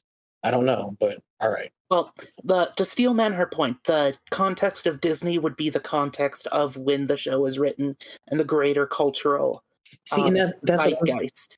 Which is something that I brought up a few times. It's like I don't feel like the early 90s were a time when showing a witch as where you show that a witch is evil by making her act like a drag queen. I feel like there were a time when you make a drag queen seem evil by making her act like a witch. Mm-hmm. Okay. Well, no, that's fine. That was a good exchange. I appreciate you pushing back on it, Chris. All right. Child coding. Like queer coding, child coding isn't inherently problematic. It just depends on how it's used. Like, let me just ask. Okay, so she did Yeah. answer. It's maybe, yeah, he's 50 years old, but he's essentially a child. Yeah. He's a child by the standards of his people. It's not like, it's totally different Yeah. than a This 1,000-year-old place, she talks about dragon this. She talks about this. Okay. That's what I'm saying. I want to hear what she has to say because it feels. This child code. Because that's what we're all here for. Inherently problematic. It just depends on how it's used. Mhm. Like, Baby Yoda is child coded. Mm. This robot is child coded. Koroks and Kodama are also child coded. Child coding. Wait, no, wait, what? I would say that the only valid things were the like spirit things that are like they act kind of like children, so they're child in Breath coded. of the Wild, I would say that is the only child valid coded. example. Yeah, in Wind Waker, they are literally children because Mhm. fucking Zelda lore is bullshit. So I think that she's conflating non-humans being portrayed as children with the idea of child coding. I think she goes on to talk about what she thinks expressly is child coding here in a second. So why? Yeah, she's gonna talk about that. Yeah, why So she? then Yeah, let's why just she play class? that. I'm assuming it has to be like whimsical and airy. Yeah, something like that. As far as this height and stuff, she'll get into it. This robot is child coded. Koroks and Kodama are also child coded. Child coding just means that a character has design elements that make them read to the audience as childlike, even when they may not be children in a technical sense. And that's not by definition coding. That's an intentional design choice to make. Yeah, the that's character just a feel design younger. element. Well, 'Cause so coding technically, by the definition that she used at the beginning, that is coding. But that's not coding in the same way as queer coding. That's a totally different. She's playing definition games here. I don't think so. That's Okay. part of coding. Alright. Yeah. Because you have a if you design a character, it's not just the visual elements. Because if you're working on a movie, the way the character this is like something maybe it's just me because I'm going to school for this stuff, but in animation, a walk cycle for a character is also something that can be stylized, right? You don't just have to have a character walking regularly, and it's things like that. The mannerisms of a character are also like important. All of that stuff matters when you're like creating a character. So like Yeah, you have like I think her initial definition, I think this fits just fine in my opinion. My problem is that in and of itself, making a character seem childish does not mean the character is supposed to be read as a child. That's my biggest contention right here is like Luffy's childish, but you're not supposed to read him as a child. You're supposed to read him as a stupid teen. So Here's my take. Go ahead. Here's my take. I think that this is a problematic extrapolation because the context you talked about queer coding in is specifically a thing where it's like we don't want to call them gay, but you get it. Audience, you get it. They're totally gay. That's the context that she was talking about queer coding in. And now she's brought it over to child coding. Now, as you said, for the definition she used at the beginning of the video to establish things, it does work. But from the context that we've been talking about so far, the implication is that we're talking about something more specific, while she's kind of brought it back to something more general without making that explicit. I think that's a little bit problematic. But maybe I'm just talking out my ass. That's a probably fair point. Okay, let's see how she breaks this idea out. Hey guys, did you know Baby Yoda's child coded? I did not.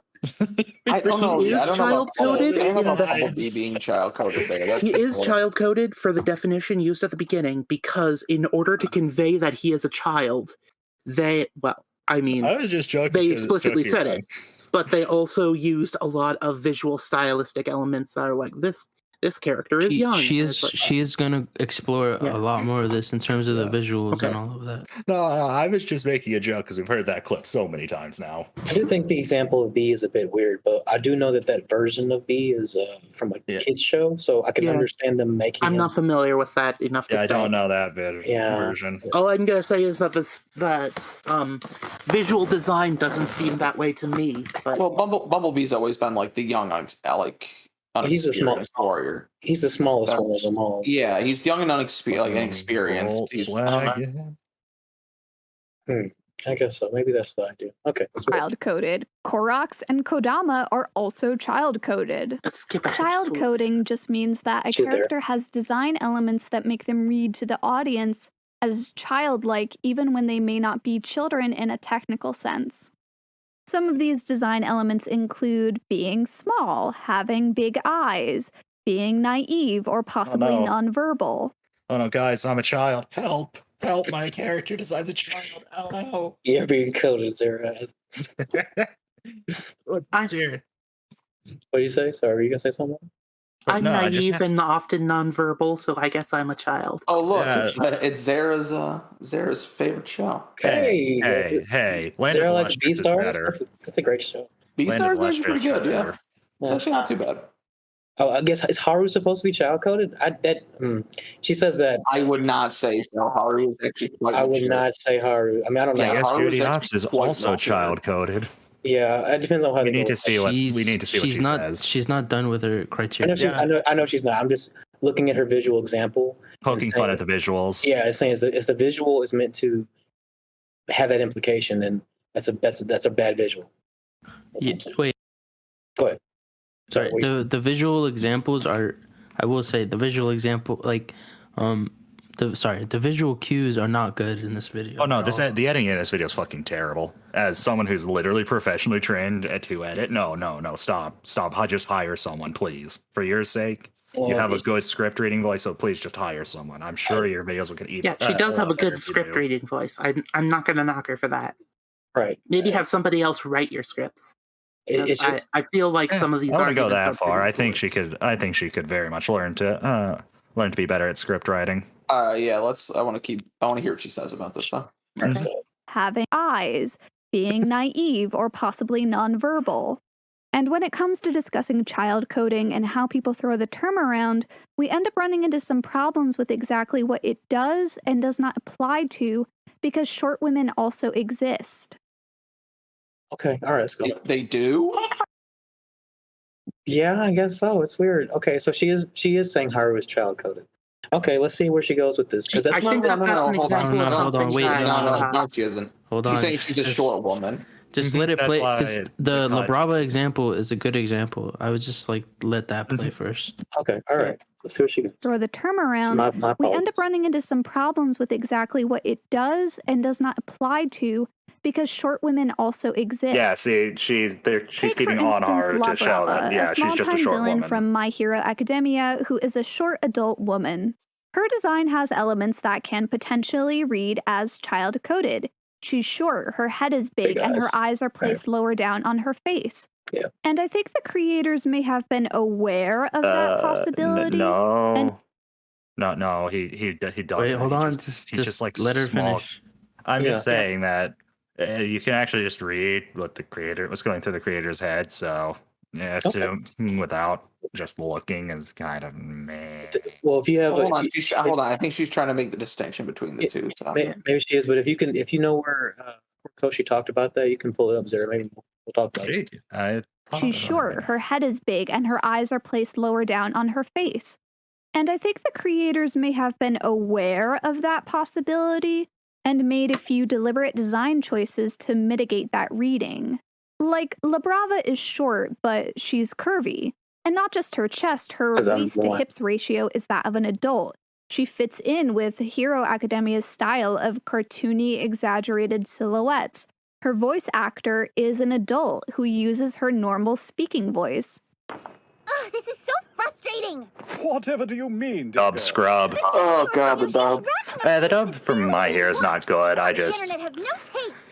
The Japanese does the same thing, so why not just use the Japanese? It would also be much more relevant to her point to use the Japanese. Mm-hmm. Her Oh, look, Japanese she can voice finally actor use the is a bit Japanese. higher pitched, but only in the way that That's Japanese women tend to speak in a higher racist. register, and not Also, because that's she's actually deliberately racist.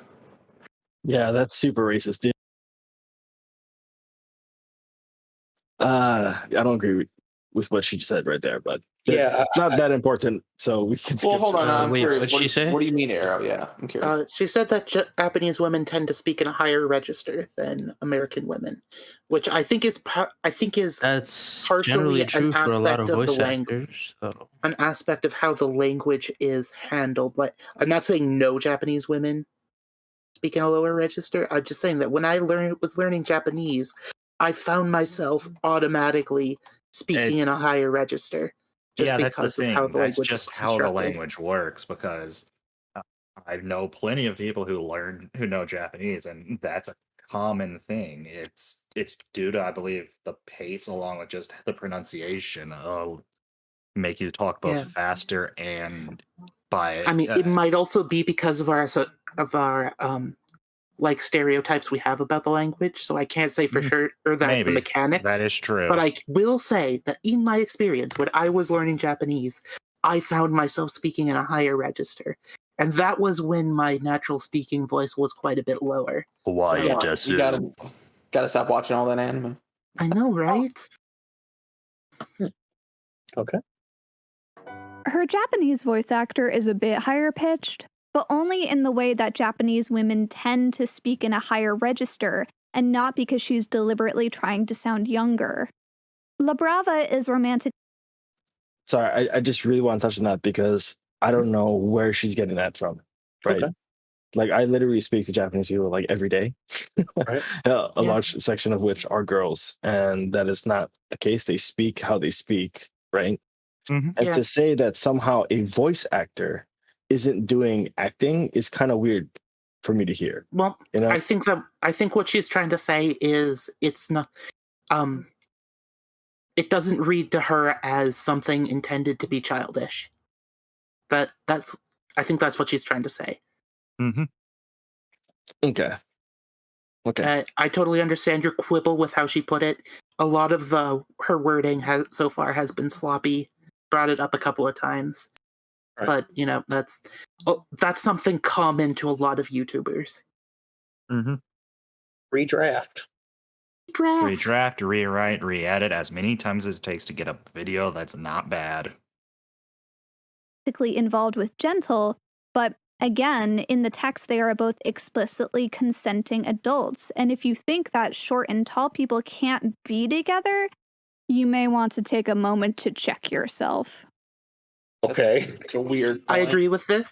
I agree, but I also agree. why? It wouldn't do anything if you think that short and tall people shouldn't be together, because of people are attracted to people with significantly different heights. Like, Also, not everybody wants to be able to swap spoon positions and have it be no difference. Kiss me like an Ona hole. Oh my gosh. This Also, podcast is.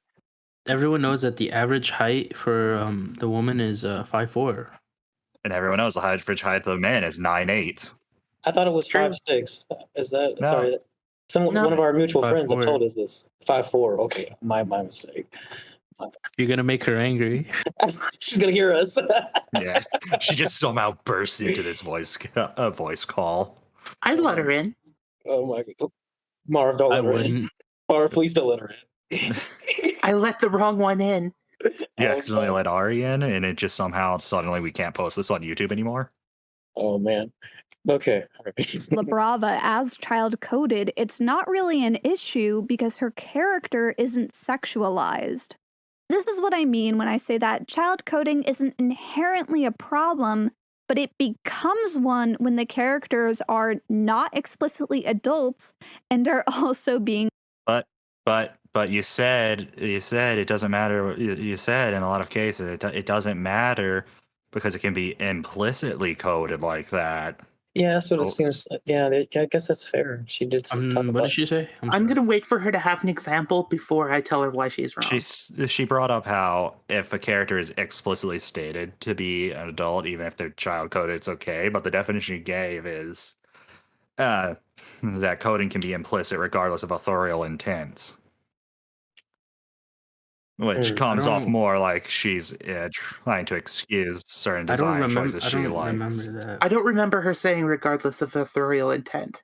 I think no, that the definition she read brought that up. Yeah. Oh, So she didn't read the definition. This is what I was saying before. She didn't read that definition from the wiki, but what she said, her very generic explanation of coding in general, gives the kind of, and plus the added examples with the queer characters from Disney, makes me think that that's kind of what she's talking about. Is what Zara just said.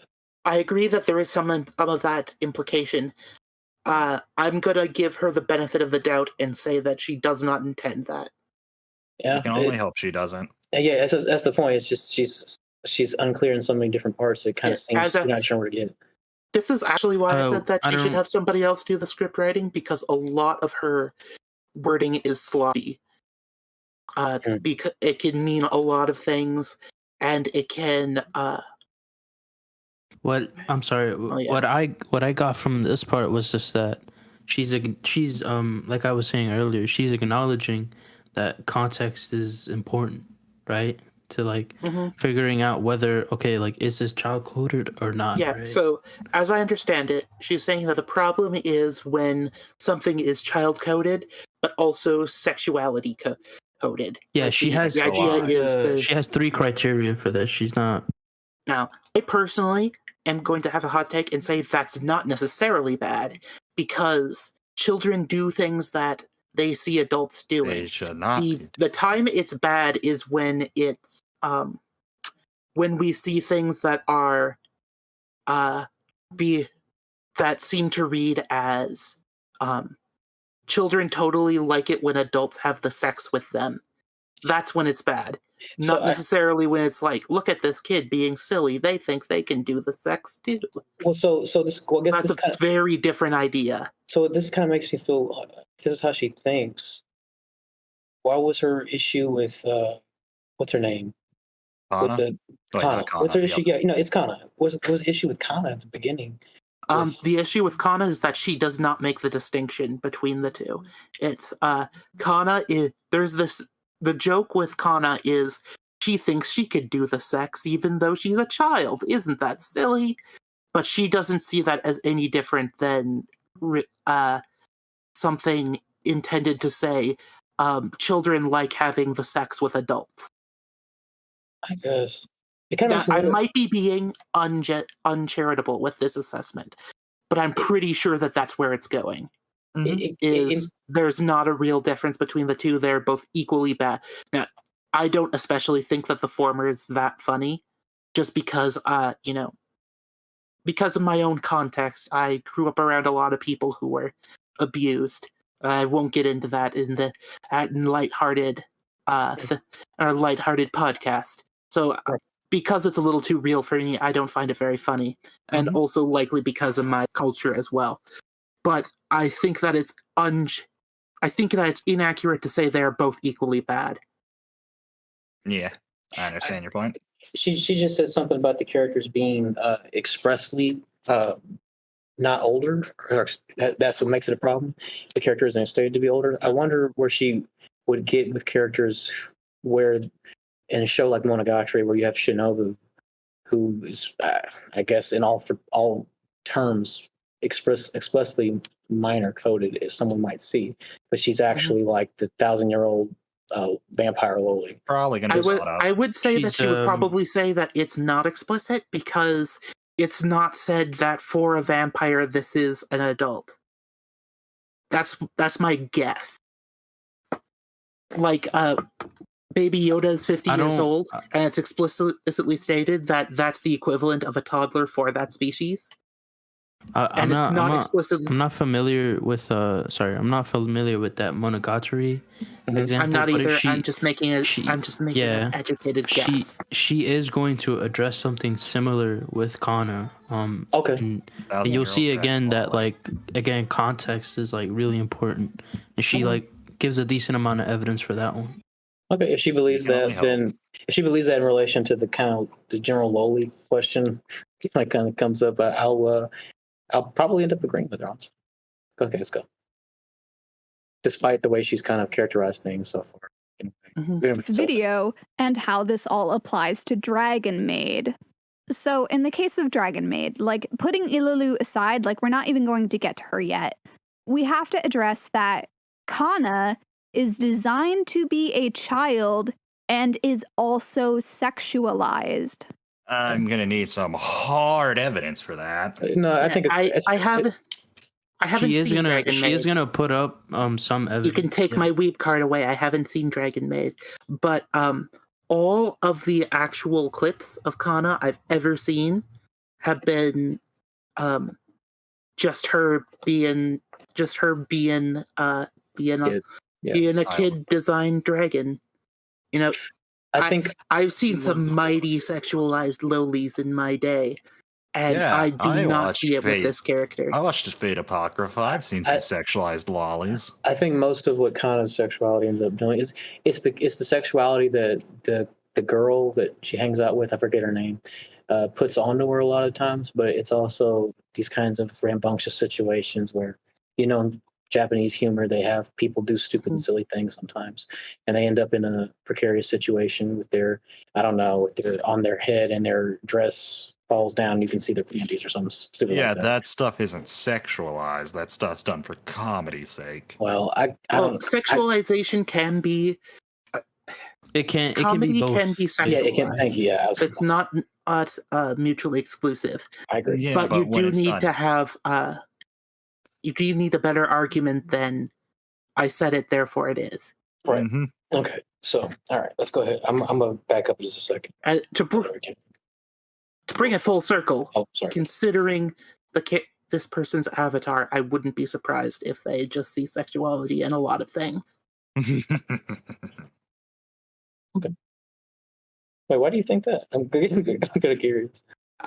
Usually, women wear very frumpy outfits and put forth a very frumpy exterior because because they're afraid of sex. Yeah, fine. Interesting. Oh, okay. Well, I shouldn't say usually. I should say it's extremely common. Okay, that's fine.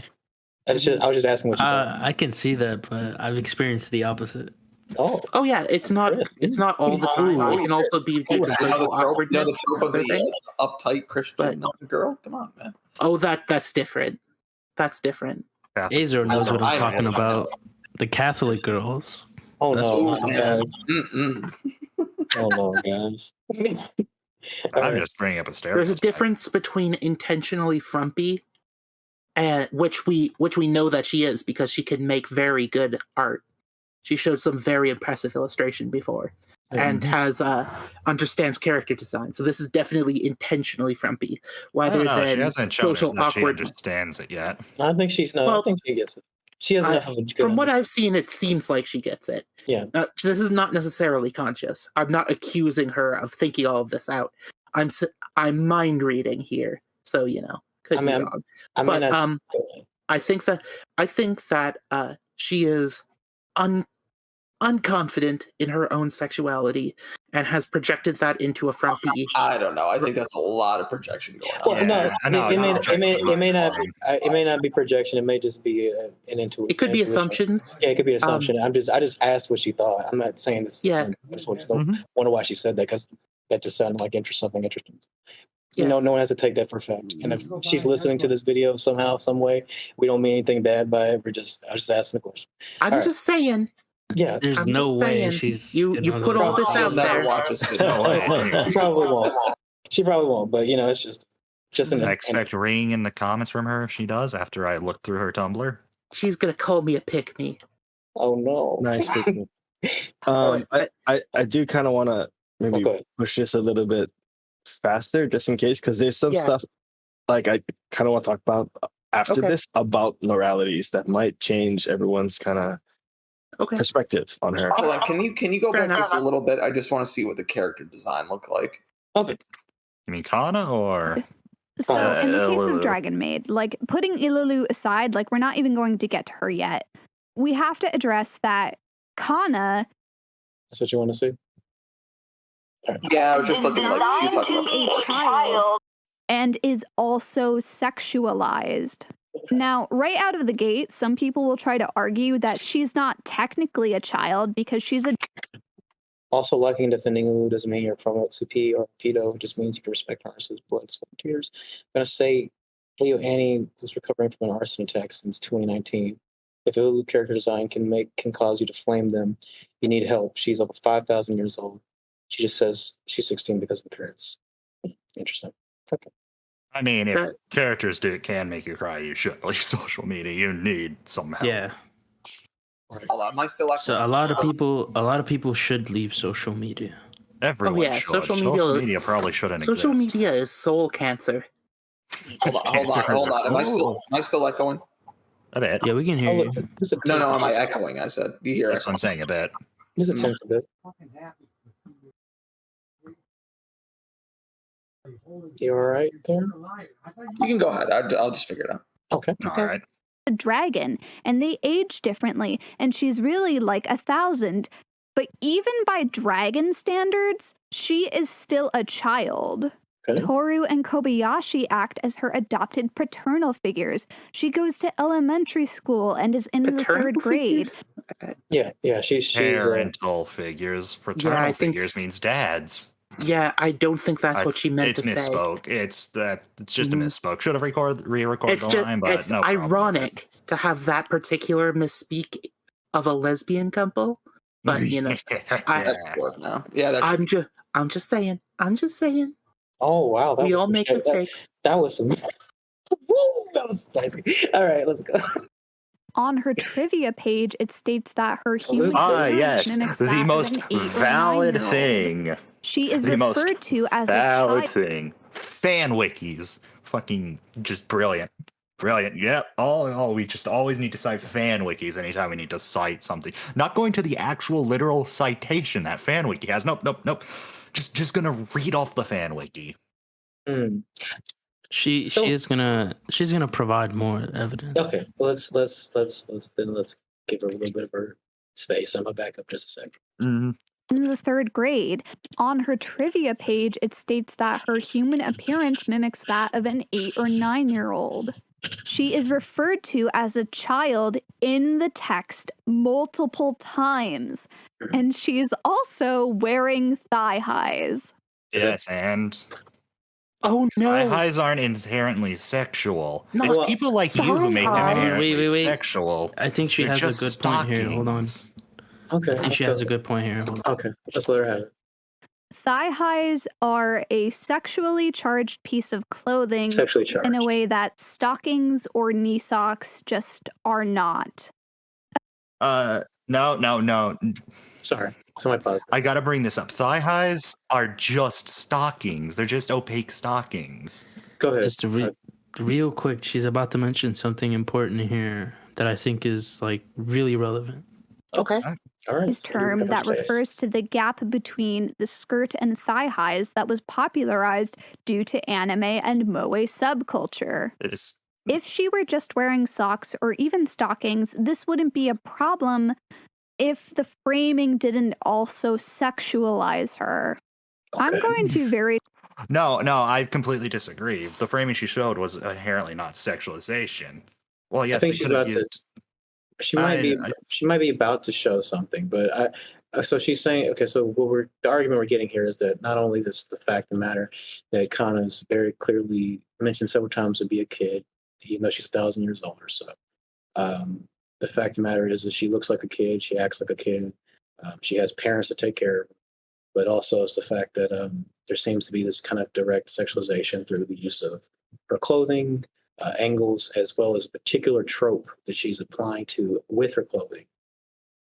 And I that's got to bring up one this thing. argument. On the thigh high thing, Oh, just because people like you find it sexualized doesn't mean its intent is not meant to look cute. That's a big thing, is some things that some people may find sexual, other people just find cute. Well, I'm curious, Arrow, you have pretty good experience with Japanese culture, right, firsthand?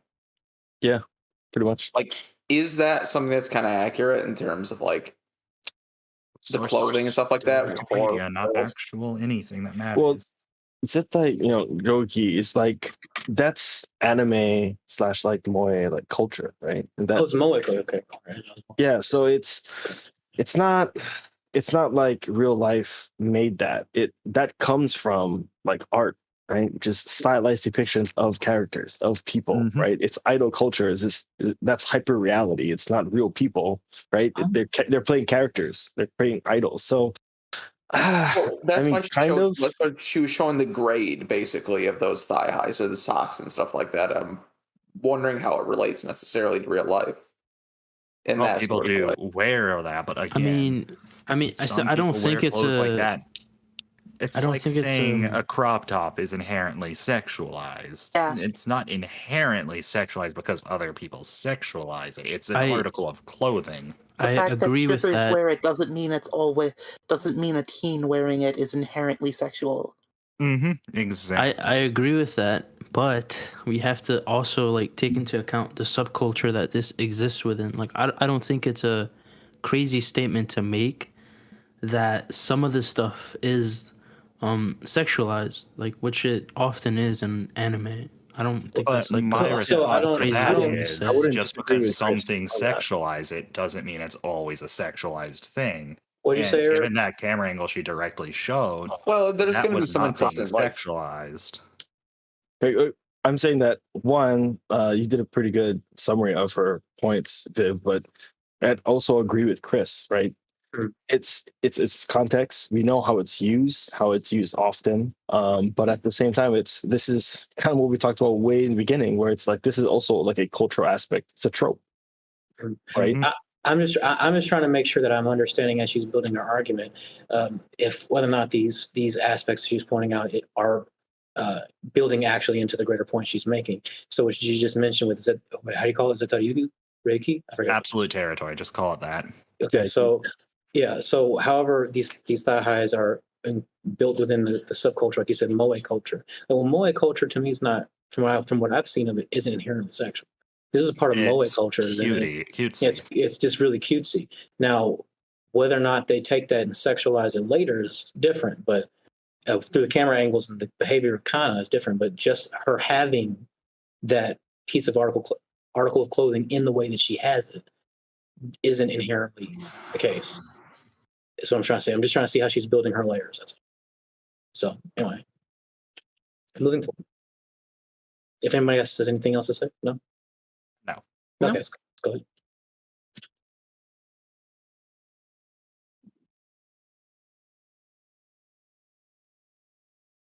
If you can't deal with that, grow up. It's a fucking animated show. Oh, thank God you're not using the shitty dub. Okay, where's the sexualization? Yep, the joke is children playing. What's the word? Twist. No. Like, yeah, the joke. It's a sex joke, but it's not intended to look sexy. They're all literally jokes. Yes, the joke is that it's not. It's weird. It's That's the joke. Is she's not acting normal. The joke is people who are not sexual doing things that in another context would be sexual. Yeah, so that's the joke, right? The joke is that the other girl is the one. Kana doesn't get why sexualizing it, right? Yeah, it's the other girl, innocent, not Kana. But she is supposed to be the almost like has the audience perspective, the mature adult like audience perspective, where it's like, wow, that's kind of lewd, right? And that's her reaction. That's the joke, right? Yeah. Okay. So what were you gonna say, Chris? I'm sorry. I was just gonna say that I would agree with what Marv was saying, but like Arrow said, they're not both doing that, right? And then Also, mean they're not you can both still. They're not both doing. Like Kana is completely oblivious, but this other girl is not. Right. I would actually say and the other then- girl's more sexualized in this situation because she's the one who seems to understand the implication. And my biggest thing Yeah, is but not the a single source. one of these But the is source. sexual. Hold on. The source here is Kana, and then Okay. what I was crap. I was gonna say something else, and I lost my train of thought. Well, it's like the one girl's like. I'm a sorry. perv Go ahead. Go almost. ahead. Yeah, the joke of an innocent character accidentally doing something super not innocent is common in, well, basically every what's the word? In every culture has that. Yeah, it's not super common in the West because we have, or at least in America, because we have a much more Puritan influence. The idea is, in order to be innocent, you have to not be able to even think that. Sex is gay. Yeah, exactly. So it's we're the weird ones here. Yep. I still don't find it funny. I find this shit hilarious. The fact that I'm the weird one doesn't make it mutable to me. No. Okay. I'm gonna back up just a second. That's okay. I know everybody's sorry. Mhm. All right. Hey, I was just joking when I said it the one time. Yeah. じゃあもっと仲良くしよう。心の準備が Hey, but 最高。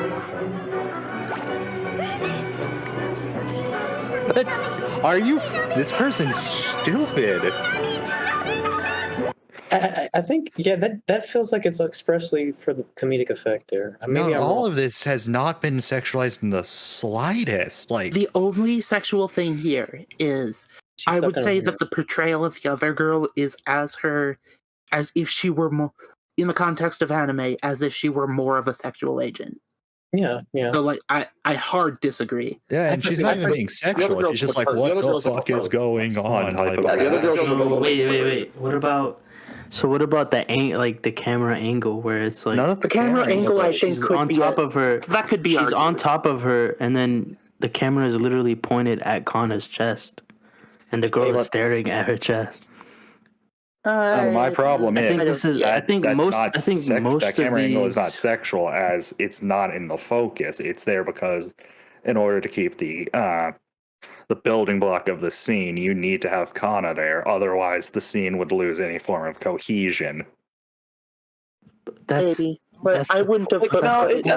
So what It about definitely the has angle? Like perverted the, I don't know. aspects to it, I will like, there's a perverted aspect there. I think it's explicitly there. Like that's how the joke Yeah, functions. I agree with that. Chris. That's how. Yeah, that's how the Yeah, joke it's a di- functions. There. That's what she's criticizing. Okay. Third criticism I don't know. is joke bad. Well, no, I yeah. I'm not saying the joke is bad. No, I'm No, saying that's like, what yeah, she's saying. she's not saying that. or Well, maybe I don't she think is. she's saying that either, though. Then why is she bringing up I think these what things that are she- very clearly jokes and non-sexualized jokes in order to say this is being sexualized? Yeah, in the context, it like even saying brought up like in context, is it sexualized? I mean, out of context, it definitely looks that way. Yeah, that's also a mean, good point. We I don't don't- have we only have the punchlines. We don't have the setups to any of these jokes. How are you qualifying like context here? She's showing us like a pretty lengthy scenes. No, she's showing exclusively the punchline. Most of these things have setups like why are they playing Twister? Why did Kana fall onto the bed like that? Why did she taste the food but, like like- that? Things like that. but the are bed context thing- behind how the But the bed thing, we scene did is get the structured. build up. They were like She jumped on it. Yeah, but that's fine. my question. We don't. they were like know in the living why. room, and then they went up to the bedroom, and then she jumped on the bed. Okay, but I want to point out that there's a difference between a joke that relies on the understanding of like sex and sexualization to work, and another one that explicitly sexualizes the characters within it, right? Mm-hmm. And I would say this type of gag is more the former than the latter, right? It requires an understanding of sex, of sexual acts in order to get the joke, as opposed to it literally turning the characters involved in the gag into sexual objects. You know what I mean? Mm-hmm. All right, let's try to see where I she could gets with just this one. T-pose. That would be enough. Oh my goodness. やっとくれじゃあカンナちゃん Trash for her. Ah, yes. Japan not having a problem with nudity in a non-sexual sense is sexualized. Kana is not even child coded. She in the text is literally a child. Okay, he showed off a single scene that can be argued as a. You cannot say that Baby Yoda is child-coded and Kana is not. This My is thing- probably an aspect of sloppy scripting, but Yeah. Oh, by The the way, idea- look at her character design. yeah, She no. very close, outside of the much larger breast size, has a very similar construction to La Brava. yeah, Minus, she's the not massive uncurvy. tits. She's Sorry. not uncurvy. I'd say the main difference between her and La Brava, apart from the two big tits, in my opinion, no shame. I just don't what? like I it. don't even see what you're talking about. No shame. It's just not my preference. Would be the softer elements of the design. Like, not even that it's different. It's just softer. And that's just due to Kobayashi's art style. It's just a different art style. One thing I do um, want to point out, though, is out of all that, there is a single scene I personally would call sexualized. And without knowing the context, I can't even point out if the joke is that she was being sexual. The joke is that she was just being a child who doesn't know better. mhm. Right. I think that the blushies and the overreactions of the "what are you doing" is far more. That's what makes it sexual, as opposed to if it was just presented as normal. Mhm. An actual pedo might be like, "Ooh, sexy times." Then, but it's an ordinary person only reads it as sexual because of the other character overreacting.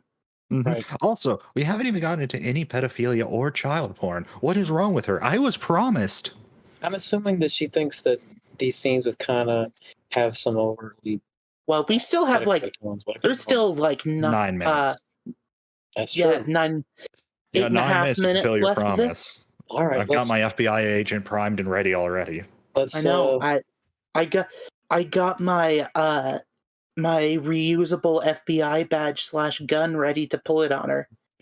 Oh my goodness. Sadly, only the FBI badge is reusable. The gun is only one use. Oh, Kana is not even child coded. She in the text is literally a child, but is Ililu child coded? Another misunderstanding, or in air quotes, counter argument that seemed to crop up a lot around this discussion Arrogance. is Good what stop. childlike facial proportions mean and how that applies to anime, where most characters are already stylized to have larger eyes and heads. A simple way to design a character to appear as older or younger no, is here's the child pornography. We found it.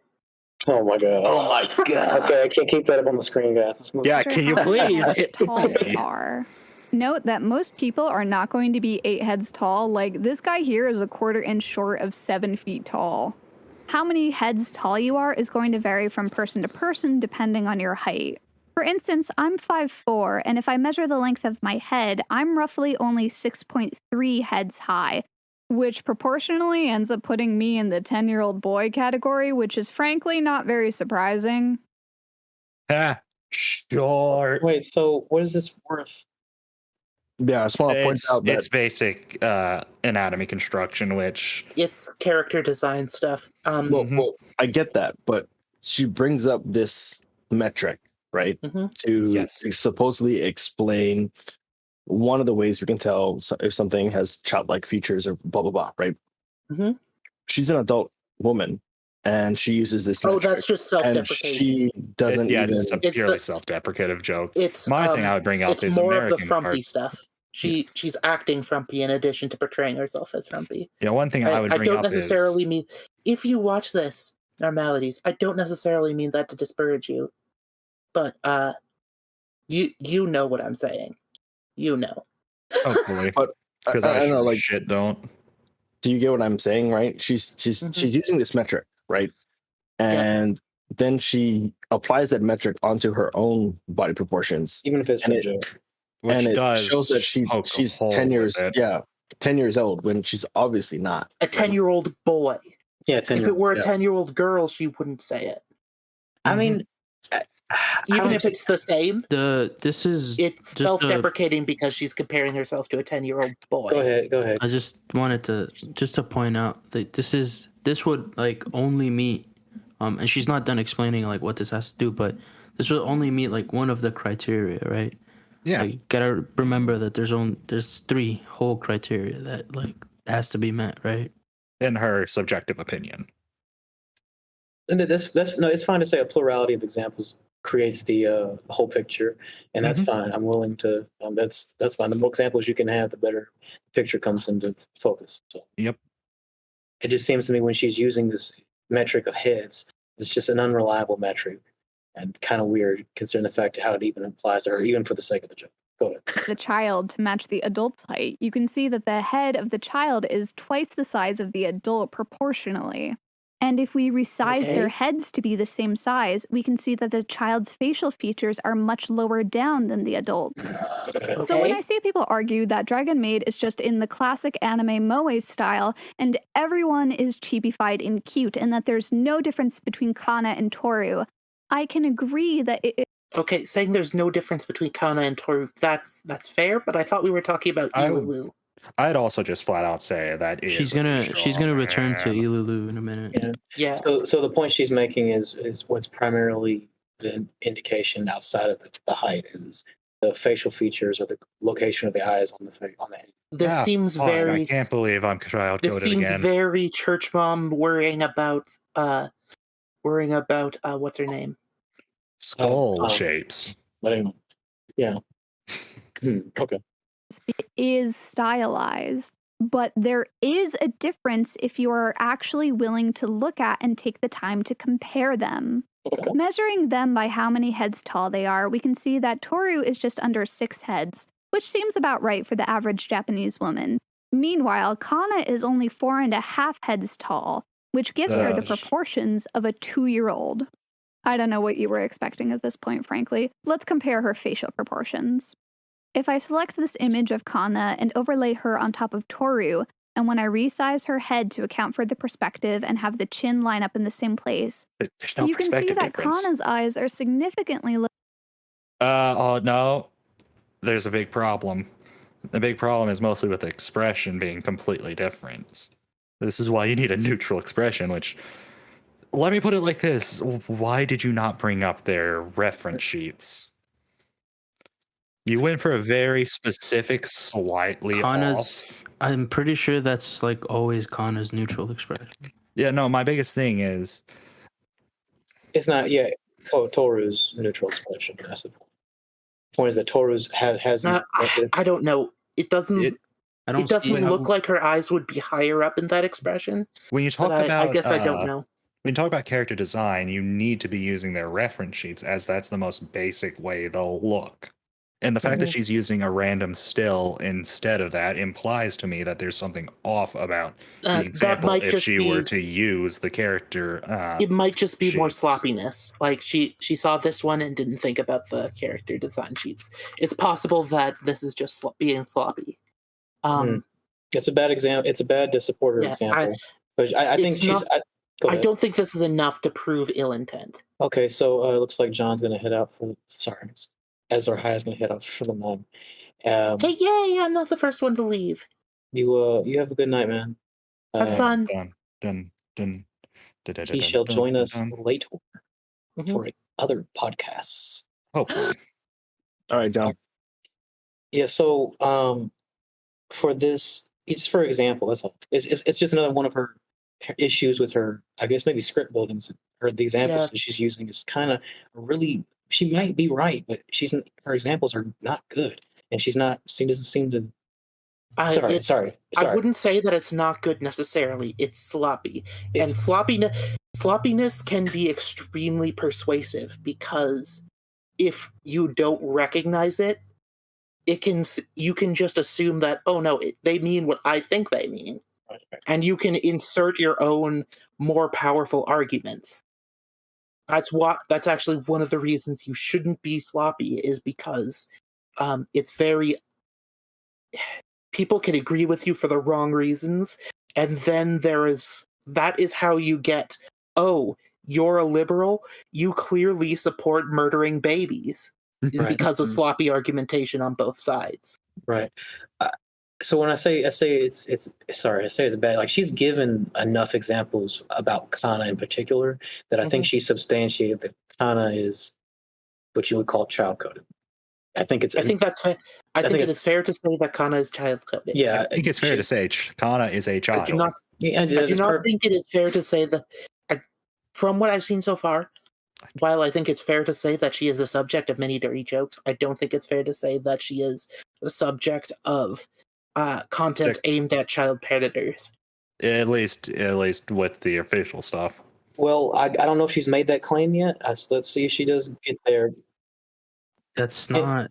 No, Well, she's trying to prove that there's sexualization of a child. In the context of how I've been arguing so far, that is a good point to make, that she hasn't brought that up. However, it was implicit in the content warning that is what we're going to be talking about. Well, she does bring up pedophilia, of course. I don't know if that's what she does mention. Maybe she's tying that implicitly with the idea of a child being sexualized and by way of Kana.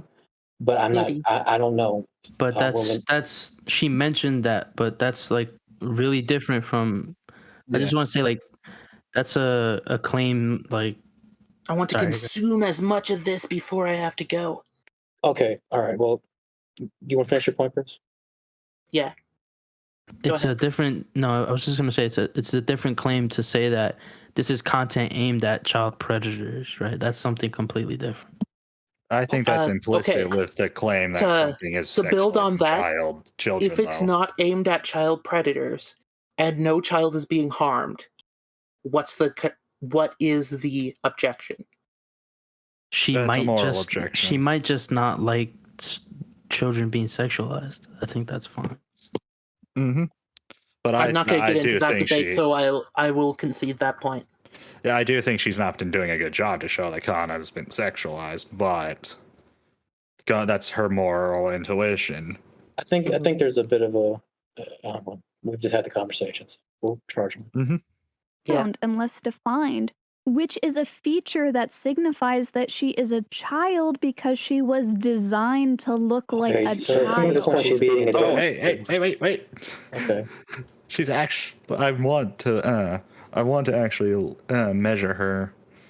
If I'm measuring this right, since I can only do it by eye, it does seem that she's got similar facial structure, albeit humorously enough, smaller eyes than Toru.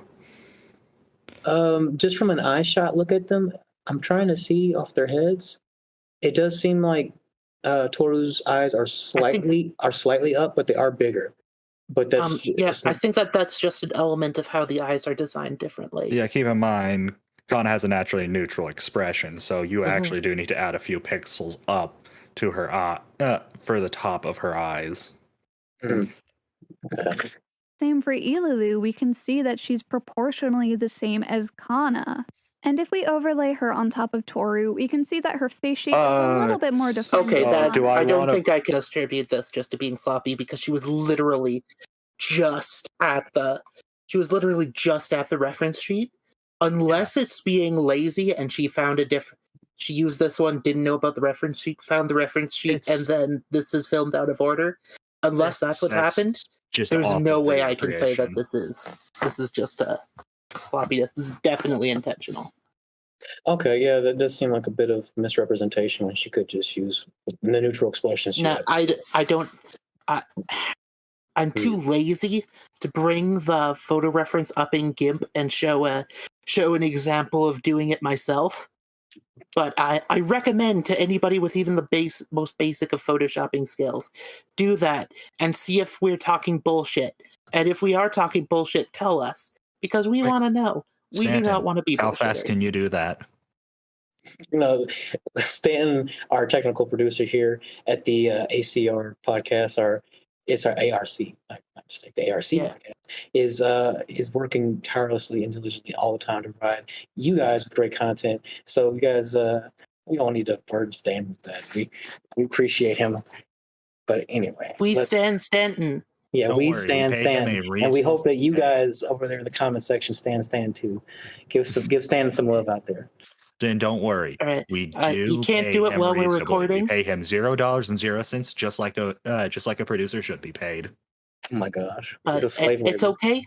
We will link it in the description or some shit. We'll Yeet. figure something out.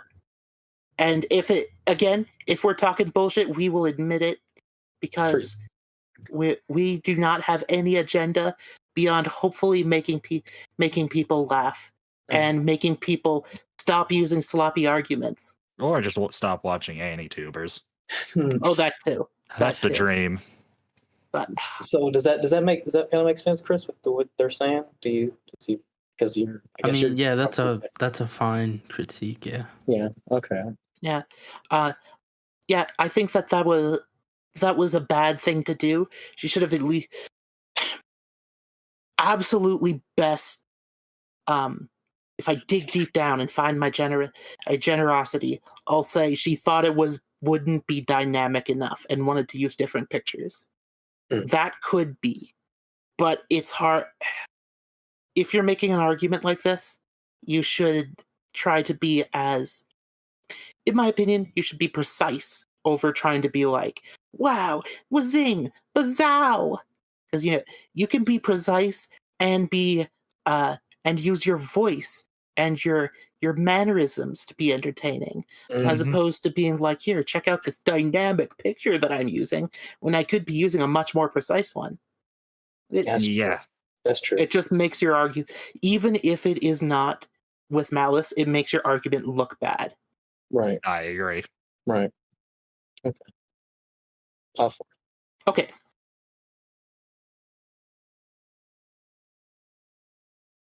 It's also a completely different perspective, though. Because if you gosh. notice, she is glancing lower than Toru. Right. This is an actually really, really bad picture to use to compare. I'm not a fan of her outfit. Yeah, I think I could agree with that. Go ahead. It's silly as shit. The design in general, I'm not a fan of the design. Like, there have been some clips where I thought Ililu looked good, but When those she's were in like when she's smiling with the outfit. big teeth. I think that looks cool. Her normal The outfit pictures and up right now, outfit. I am not a fan of. Yeah. I think that it's too top heavy. It's too it just doesn't look good in my opinion. It is an opiloli, as they supposedly Legal law. Top heavy character designs are not necessarily bad. In this context, I'm not a fan though. Short stacks needs to be thicker. Yeah, usually. All right. Also, Unbabyified her a bit from the manga.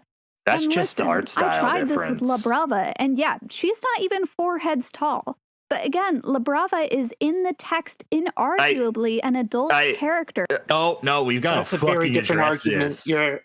You're swapping arguments a little bit. No, too much. you're just No, justifying La she's Brava not. here.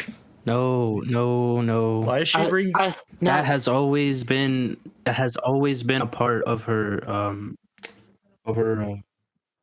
Okay. She's saying Okay. grains of sand make a key. So that's what we're saying here. So she's saying with La Brava, there's all these things that kind of match up to where she does seem like she's coded, but there's enough pushing against it within the text that you can look at it and be like, well, okay, I guess not really all that big a deal. My problem is Ilulu's the same way. It's just being directly biased towards something you prefer. Actually, I don't know how old is Ilulu. Is she Ilulu's supposed to be like 16 or 16. 17.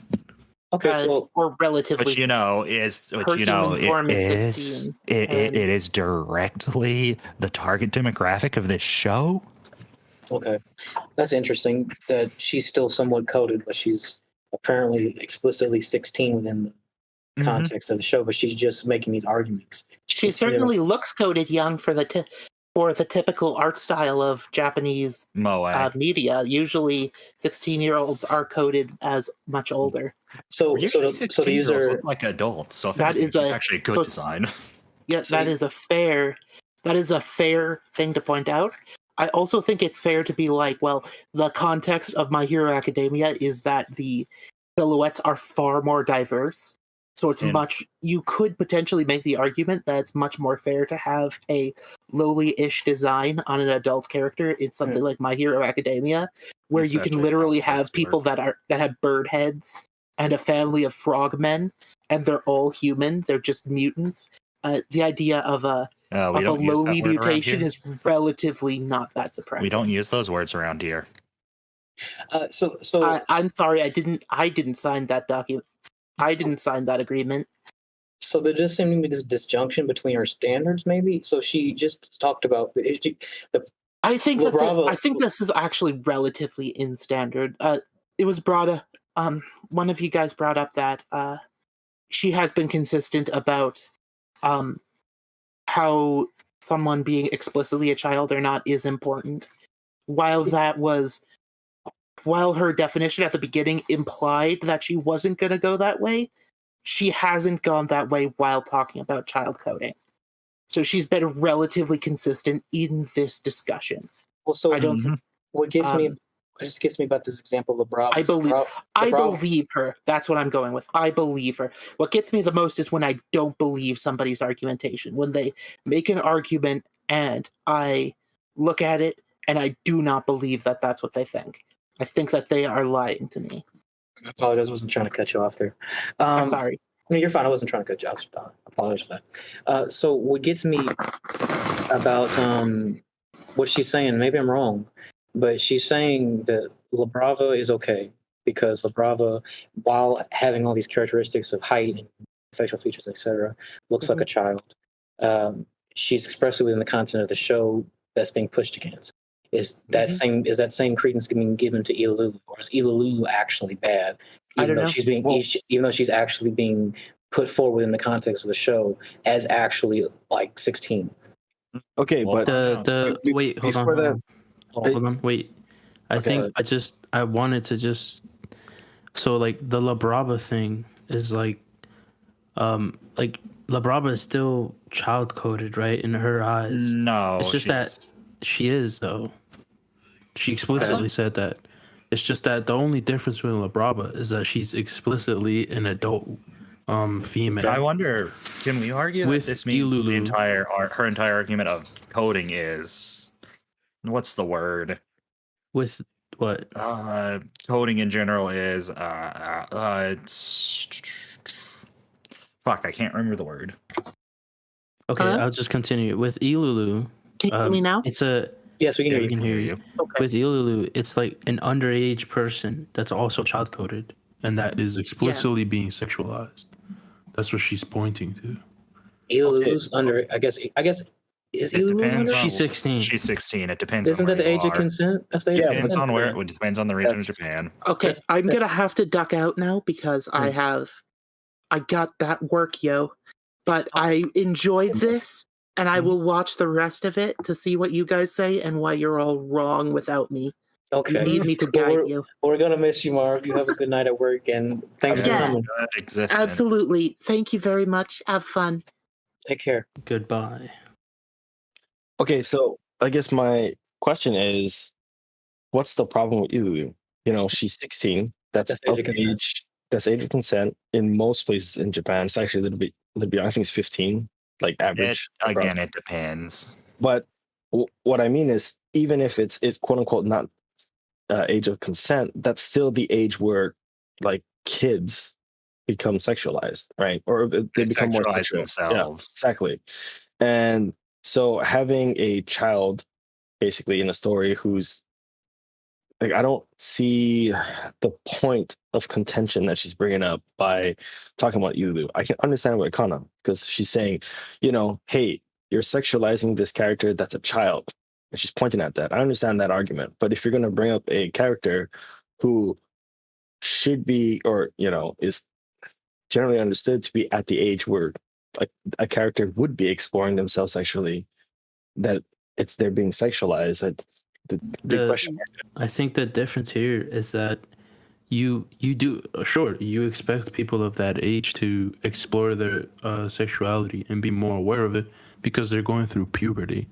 But what you don't expect and what's like super inappropriate is for a person of that age to be sexualized outright to like other people, right? Well, keep I in think mind there's a that distinct Dragon Maid difference is for there. 16 is for around 16. So Sure, you're but just even writing okay, stuff but for even the age group. even It's why it's not that weird. within the context of like Japan, they might be okay with it, but I don't. This person, unless I'm missing some critical So- information here, this person seems to be American, right? And from like so- the standard that Americans have, that like that's kind of inappropriate. Yeah, like I assume Okay, most I'll people. tell her to stop being a cultural I don't- imperialist then. so what about It's not. Well, it's not about uh, being a cultural imperialist. It's about like I don't believe that just because a culture is different that I can't criticize it, right? And I think that's just what she's doing. She's just criticizing something that she My doesn't thing like. is attributing to malice big to thing a is that culture just she- because she disagrees with it. She has this disagreement, like Chris is saying, it's fine. Like, there's nothing wrong about critiquing another culture, right? But what she does, from here on out, is she extrapolates that to it being some kind of moral problem. A moral that's- failing. Yeah. That is somehow adding to the harm and detriment of children. Like that's my later on she talks about it, and it's kind of. So who wants to bring up the yeah, but- statistics on this? I'm looking at the age of consent in Japan, and I'm not finding things I like here, but it's like 13. I from what know. can see. It's really I good. know no one 13. likes it. What the fuck? 13. Yeah, No one I thought that was changed by prefecture. I thought that each prefecture had like a different age, and then it kind of loosely amalgamates to 16 or 15, like Arrow said. But I'm just looking for the age of consent in general. It seems like I can't. I don't know if I can find a prefecture. I don't know.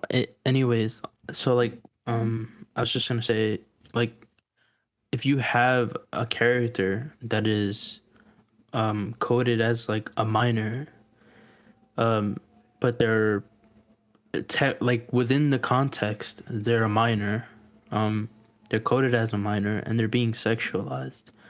If someone has a problem with that, I don't think that's like I don't know. I wouldn't judge a person for like having a problem with that. To be So honest. my thing is like, so how does she respond to shows like Evangelion, where you have like these uncomfortable scenes where Shinji does things, or you have characters like Asaka expressing her sexuality to some of her older peers. It's like, well, is that okay? Is that right? Well, it's Even though not that- okay, but that's He might not be okay with it. Yeah. I mean, I guess so, but it's just it feels. If I guess it just seemed maybe I'm wrong. Maybe it's just my personal critique back. It seems kind of immature given the context that she's even expressly laid out. But like what you just said there, like the context, right? The context of Evangelion is a lot different than the context of the Dragon Maid, right? So Yeah, who Dragon Maid knows? is way She more might, mature than Ava. right? Stop that. She might have a problem with it in Evangelion too, right? And if she Yeah. does, she would probably find some way to explain it, right? But I'm not gonna like. Yeah, you don't want to put words in her mouth, but I am just thinking about it. It's just like, well, there's all these shows that kind of deal with characters that are around this age that have to deal with potentially sexual themes, and the That's shows are from an overt in sexualizing them in some kind of way. Perhaps it's like, does that standard consistent across the board for her?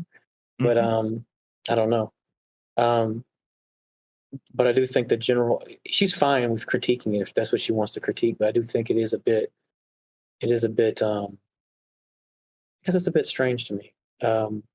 I mean, I would maybe it's because we've all like Experience Japanese consumed culture. yeah we've consumed a lot of Japanese culture, but like here in America, like it's I don't know, to me from like an American's perspective it's easy to understand because like for example a really weird thing is like in a lot of movies in the early 2000s, especially, it was like there was a lot of teen dramas with actors that clearly were not in their teens, right?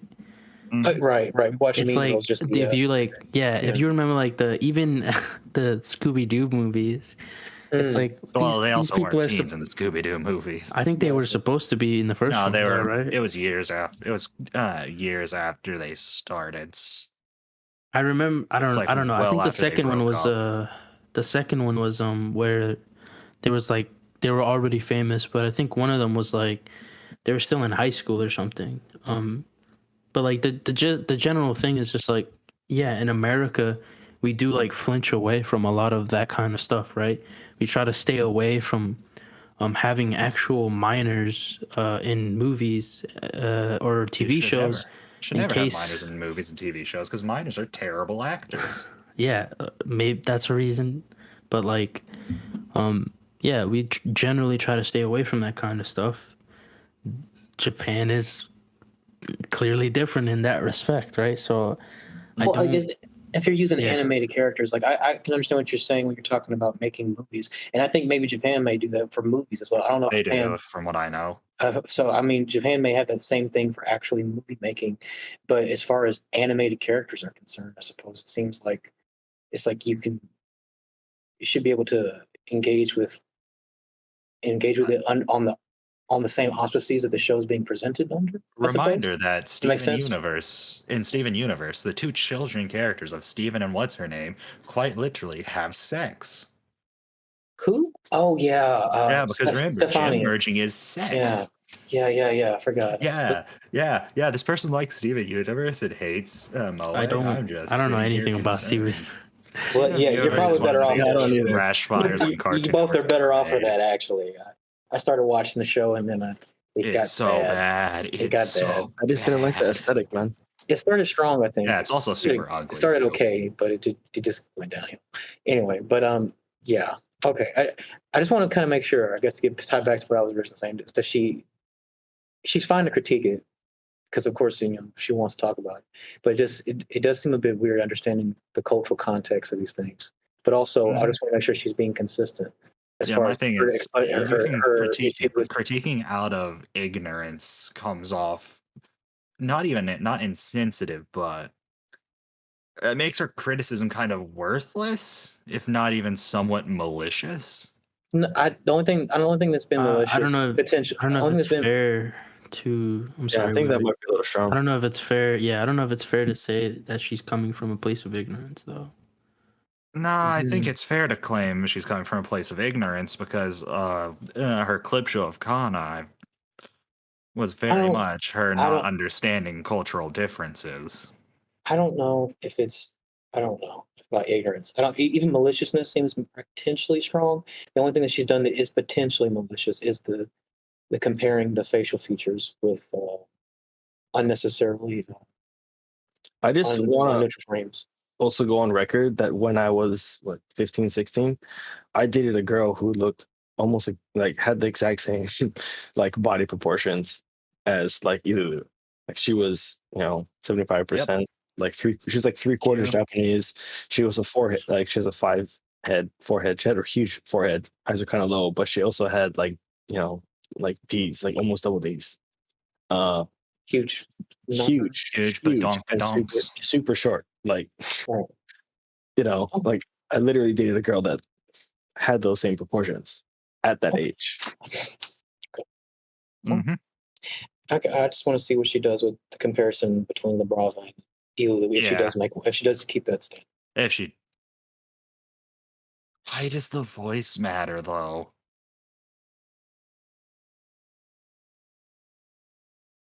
Like they talk like children? Wait, no. La Brava directly talks childish. That's part of her character. Does if you go through her dialogue, while the voice actress may not be childish, their dialogue is something you could directly see coming from a child. Because, she doesn't have any social awareness, which is part of her character. That's probably fair. She's very idyllic. Or very well, not idyllic, that's not the word. She's very, I don't want to call her delusional. But she does seem to be in the the rapture of love, as to say. She's got a very rose-colored, Yeah, tinted, rose-colored glasses. rose-colored glasses, tinted perspective of gentle. Mhm. Okay. All right.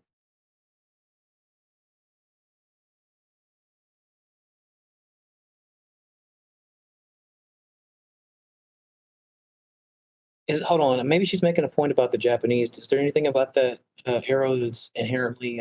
Nope. That's That's the just pronoun, what specific Japanese pronoun okay. So Labrava used, because I actually didn't hear it.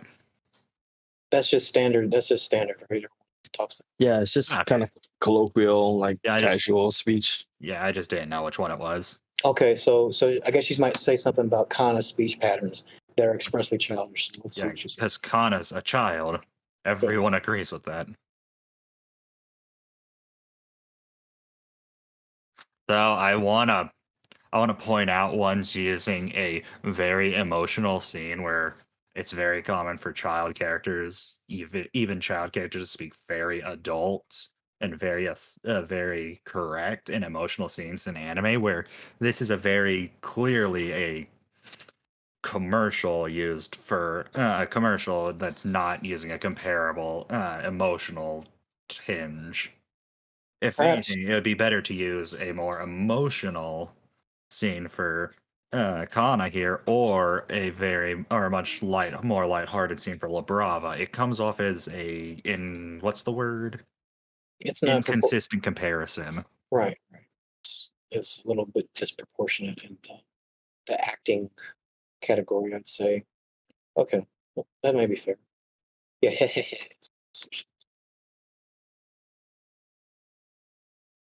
So that kind of tinge is really childish, right? That's from Mhm. Yeah, it's the way that Yes. she intonating words or ending like syllables. It's very tropey of like a child. Got Today it. I Okay. learned. Okay.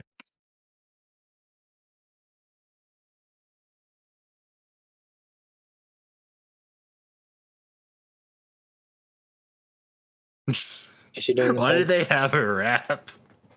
I don't know. It's just it's pretty normal. It's just I guess the tone of voice is So more childlike. So a little bit more nasally. The actual Japanese side, she's just talking like a normal person. yeah. So the speech pattern for Kana was childish, while the speech pattern for Ilu is okay, but it's just her tone is kind of. Yeah. You said it's nasally. So Which is okay. just a trope of voice when it comes to voice acting for like younger children a lot of times. Right. And she's 16, so she's gonna. I'm okay with her being slightly immature because she's 16. But as far as I'm 16 of her, just right back to screen. Yeah, that's okay. Just trying to see what she's saying here. Mm-hmm. Okay, but it's not. It's not as bad as it seems like she's making it out to be. It's not. Yeah. They're not. That's. I think that's the thing to point out.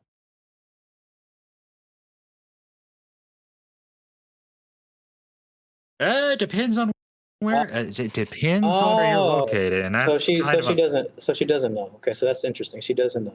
So yeah, it's just weird because it's common knowledge how, and I hate to use this word, problematic Japan's age of consent laws are.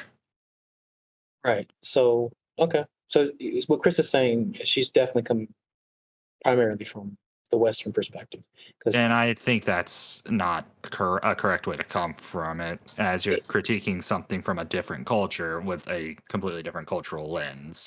she's fine to critique it from that perspective, but she She's needs to allowed take to, but she needs to take into account the setting, or the as when we call the coding context, using socialization for when you're trying to understand these coded languages, like the Wikipedia page gave its kind of definitions for.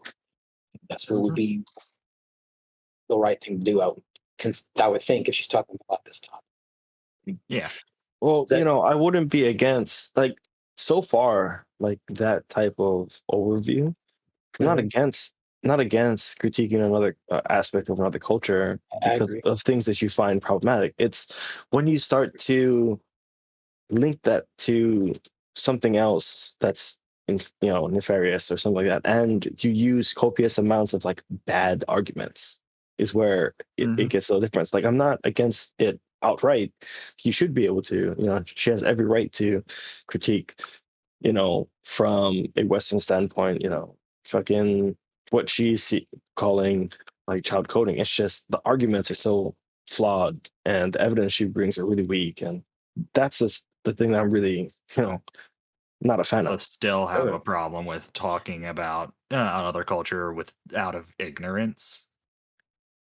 What do you think, Chris? You just feel like you're I beating a dead just horse with us? I don't see the problem with like critiquing media, even if it's from like another culture.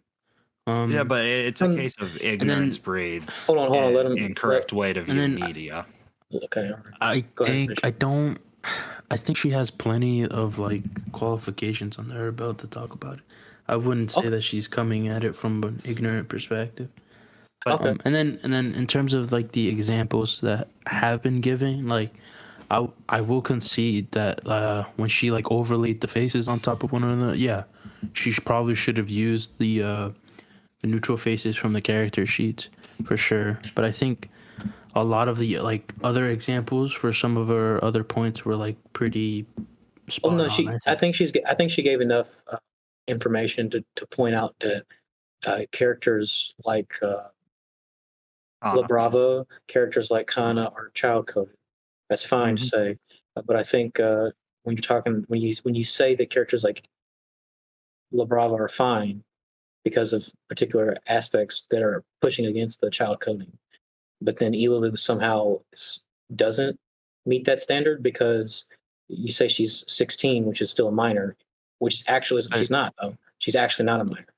But I guess that may you might Oh, you would I actually mean, what you would actually say then I suppose is that's just her Western culture being put forward on there. When it's I guess it's important to wait, understand. Perhaps go I have ahead. a question. Then go ahead. Sorry. The you said the age of consent in Japan was hovering around 13 to 15. Mhm. But is that the same as like the age that they recognize someone as an adult? That's outside of alcoholic consumption. That's usually what age of consent is. Yes.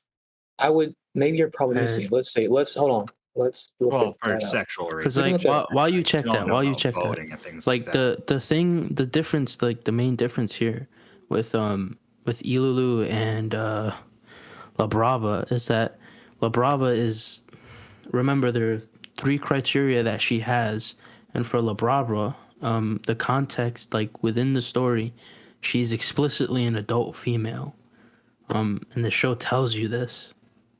With Right. Ilulu, she is a minor, coded as a Minor child, and West. being sexualized, right? The So problem like is Ilulu my meets all argument. 3 of her criteria. She's a minor. See, I guess that's the thing. It's like I don't know if she is a okay, all right, we'll look it up. Age of consent. What would you look for? We would look for age. I don't want to say age of property Voting ownership. age. Mm, voting age in Japan. Let's look that. Pretty sure all that's 20 years old in Japan. Adulthood, just like type in legal age of adulthood or something. How to get on a watch list. Let me see. Age of adulthood. Yeah, actually be careful, you don't want to get on a watch list. That's a good point.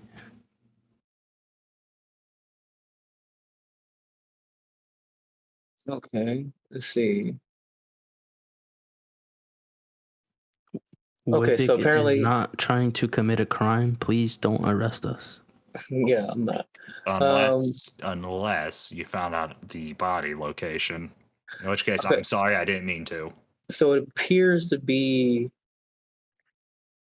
Okay, that's weird. Is that like Britain? Does Britain do this as well? Okay, sorry. Before I was overthinking before I actually say it. Apparently, right now it's 20. It's soon to be dropped to 18, but in the next Election year, right? the next year or two, it's going to be dropped to 18. But the age of consent is like 13 in some places. But it's I think That's 16 pretty or 15. crazy. Yeah, 16 or 15 is probably the general one for most of mainland Japan. I'm assuming 13 is for some of the outer islands and some of the less Westernized. I wouldn't say Western now, so I'm thinking it's the more Metro. rural areas. Yeah, the more rural areas. But the legally, a person being recognized legally as an adult is like 20. It's 20. Okay, so 20, maybe yeah, that's voting, that's beer, that's driving Right. license, all that. So like even by that standard, Ilulu is a minor, right? Okay, But that's fair. And by That's our a fair point. standard, by an American standard, we already know she's a minor. Yeah, but Right. I want to point out that Okay, that's a fair she's point. complaining about sexualization. I'm You happy can't to really be. claim you're sexualizing a minor when, in terms of age of consent laws, the character is not a minor for consent's sake. I suppose. I'll agree that there's like a degree of relevance there, but like I think that generally like you probably look to like what a place considers to be like, okay, like at what age do you become an adult based? Like I think that's generally like the better way to look at, because even here in the States some places have like a pretty low some places down south have a pretty 16 low is the lowest yeah, I've seen. low age of consent in some places even here. So like yeah. And even that, even if like if you find what is it? What's our lowest age of consent state? For in America, it's probably going to be. Well, you know what? We're here. Let's look it up. Yeah, Age. Japan today. that Again, place we is are not awful. trying to commit any crimes. We are just I mean, that talking we shit. know of. I think it's probably the lowest you're going to find is 16. Yeah, 16. Yeah. Now you have some Romeo and Juliet laws that mean people who are like 15 maybe can do something with each other who are 15. But yes. the main ones are going to be 16 to 18. As I learned in Mo- that one Michael Bay movie.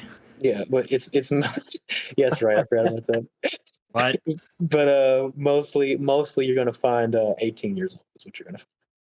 Yeah, I just looked at a map. It's 16 up for the states. Yeah, here's a map right here. I'll post it in the chat. Stan can put it for America. It's ranging from 16 to 18 in most places. Yeah, it's got black text. Yeah. Oh, But so like nice. yeah, even someone that's like 16, I think most people, if they saw something like overtly sexualized a 16-year-old in some form of media, I think most people would be like, I don't know, that's a little like edgy, I guess.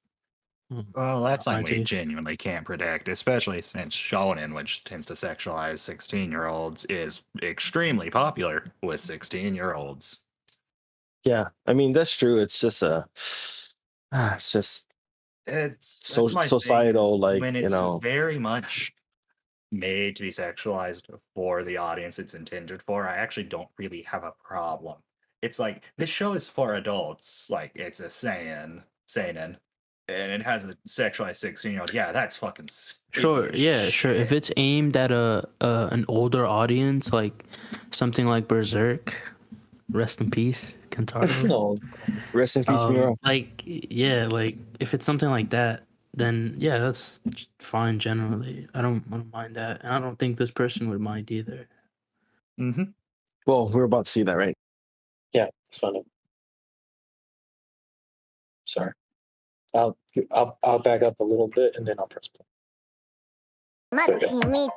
And again, Ilulu is supposed to be visually 16 anyway, so I don't know what the argument is here, y'all. She is still depicted as a Y'all. like everybody understands how Yeah, she's dog definitely years American. Work. I don't understand how we keep coming back to the 10,000-year-old dragon well. She's not It does not matter that Baby Yoda She's is 50 years petite, old. You fucking child. Because for his Well, I mean, part of the lowly aesthetic is the petiteness, which to me is like she doesn't have any of the she has the same head height as like an average like 20-year-old, I believe. I haven't checked in a while, but she's not. That looked like that was Naga from Fire Emblem, right? That's who that was. Yeah. Tiki from Fire Tiki, Emblem. Same one of 'em. difference. It was Tiki. Yeah, one of them, right? Yeah, Tiki. Okay, all right. Yeah. species is a baby. Their Yes. lifespan is different. I love just how, what's the word, condescending she suddenly became. Yeah, so dripping. Like, yeah, piss off. Mm. God, I don't like her now. I was like, yeah, she's okay, even if I disagree with her. But no. If you're gonna act like this, fuck you. Well, I think it's a serious topic. I hope she's not going to become too flippant about it, but we'll see. No, I think she just brought light to a problem that was already apparent in Kobayashi's Dragon Maid. From the beginning, Dragon Maid has always had unrealistic female body proportions, but Yes. up until now, it has only ever been depicted on characters that weren't minors. So I think this was the nail in the coffin for a lot of Nail in people. the coffin. You mean people who didn't watch the show? That's my biggest problem. Is most of the people who complain about it don't Nice like the speech, bro. show, don't Maybe we watch shouldn't the stop on this one. show, are just angry because Japan did something that they don't like. The most As unfortunate racist white frame. people tend to do. Right, that's what I was thinking. We Hey, stopped it's for a good censored, fight. so Yeah, it's true. Ililu by flattening her chest, but like this does not even fix the problem because it is Oh, these that's other design such an elements that ugly code her as a design. child, and she is still in thigh highs and her underwear. Oh, Coding she's can in be thigh used highs. for Grow many reasons. up. it's Which is- so annoying. Grow up. Thigh highs aren't inherently sexualized just because some people find them sexy. You know, Yeah. some people find sweaters sexy, so please stop sexualizing yourself. I do. I mean, to me, it's just when she brings out the thigh highs, it's hard for me. It's the panties part that's the problem. She didn't even need to bring up the thigh highs. I think Arrow's already covered it enough. If that's a part of Moe culture, then that is an aesthetic that women will adopt just because it's cute or because it's fashion. Mhm. If that's the case, then what you're playing with right there is You not. You're literally not just, see like high school girls wear this in Japan all the time. Yeah. It's so supposedly banned in a lot of schools, you know. Well, it's- that's because it just violates uniform code. Right, but and you see it all the time. Girls that age or younger wear it all the time. It's just like Mhm. here in the States, man. You know? yeah. It's like- So it's to me when she points to that as an example of sexualization, it falls a little short understanding its cultural context. But some of the other stuff she's brought out is fine, but that one she keeps pointing to is not. It's not. It's again a case of cultural ignorance informing her opinion on something. But historically, it has been used when you want to depict something that may be socially frowned upon. Oh, okay, so here we go. Oh no! Piss off! You're fucking implying the right. Hold of a on. pedophile. You can Hold go on. Well, fuck Zara, yourself. Zara, let her make her argument. She's got to actually get it out of her mouth. So I don't know what she's going to say, but just let her make her argument. And you would get in trouble if it were explicitly in the text. And I do have to wonder if the dragon angle and giving Ililu such a large chest was one of the ways the author tried to sidestep the child coding accusation. Okay, so we're going into mind reading territory. Can I mind read her? Okay, so I think maybe I kind of want to give her more room to hang herself, but No, she he just doesn't deserve the rope. she does seem to be laying it on fairly thick that she thinks the author is trying to put some scandalous stuff in here. I don't know. What do you Yeah, guys think? no, she's a fucking jackass. Do you see it? I mean, oh my guys. This is outright. I'm gonna be blunt. This is out and out malicious. Arrow. I Trace, don't. what do you guys think? I don't know. I don't necessarily. I don't know anything about the author, so I can't speak on it. So Well, we know the author's not on a this, I pedophile. can't- That's Rurouni Kenshin's Arthur. right. Oh She's gonna gosh! actually talk about that. That's so funny. I forgot about that. Oh my god! I don't know anything about the author, so like on this point, I can't support you, dog. I think slandering anyone because you don't like their work kind of invalidates the entire video. I mean, it may not invalidate the entire video, but it does. It doesn't. It taints everything she said beforehand, though, is the problem. I don't think it does. Her points about critiquing minor coded characters still can hold their weight. But It's just that tainted now that we know the only reason she was making these arguments was malice towards the author. it doesn't. Okay, so you can separate. I mean, it doesn't necessarily follow though, right? Because she could be like the way you're describing is that she's like working backwards for that conclusion, and like I don't know if I would make that assertion. She doesn't like Dragon Maid, so that's already shown. She has a reason to dislike this I inherently. think it's without- more that she is applying her frame of coding, right? Child coding. Mhm. And this is an example in which it's a very popular IP that has this in there. And then she takes it a step further where she's implying that the reason why these characters are child coded within this IP is because of, CP or some shit like that. Potentially, yeah. And I guess that's just a claim and a half. Yeah. It's just a claim and a half. And I don't on the thing of her not liking Dragon Maid, I don't think that's true, because I think she's gonna She say directly that, like, stated she tried watching the show and did not like it. no, I but think she no. did I think she say said she's just gonna say that, like, oh, I did like some parts of the show, so I didn't like. No, I I'm don't saying think she at the beginning, completely she hated directly it. stated she did not like the show. no. So to be accurate, Sarah, she did say we can go back if we need to, but she no, Chris, we're going forever. Sorry, but so what she did say was that she did like the show's openly queer elements. She did really like. She wanted to really like the show from all the other aspects of the relationship with Toru and Kobayashi. She said that she found herself interacting with elements of characters like Kana or other characters outside of Kana. It really hurt her enjoyment of the show. And so I think it's probably a more mixed element there.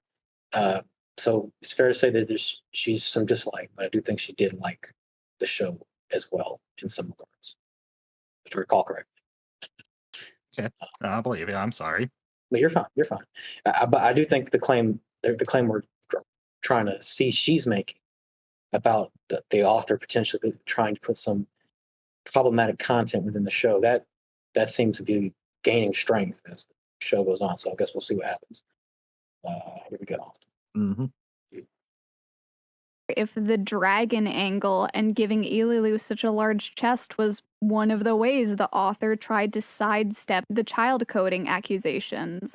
It is the pattern of all these things in Dragon Maid that is upsetting.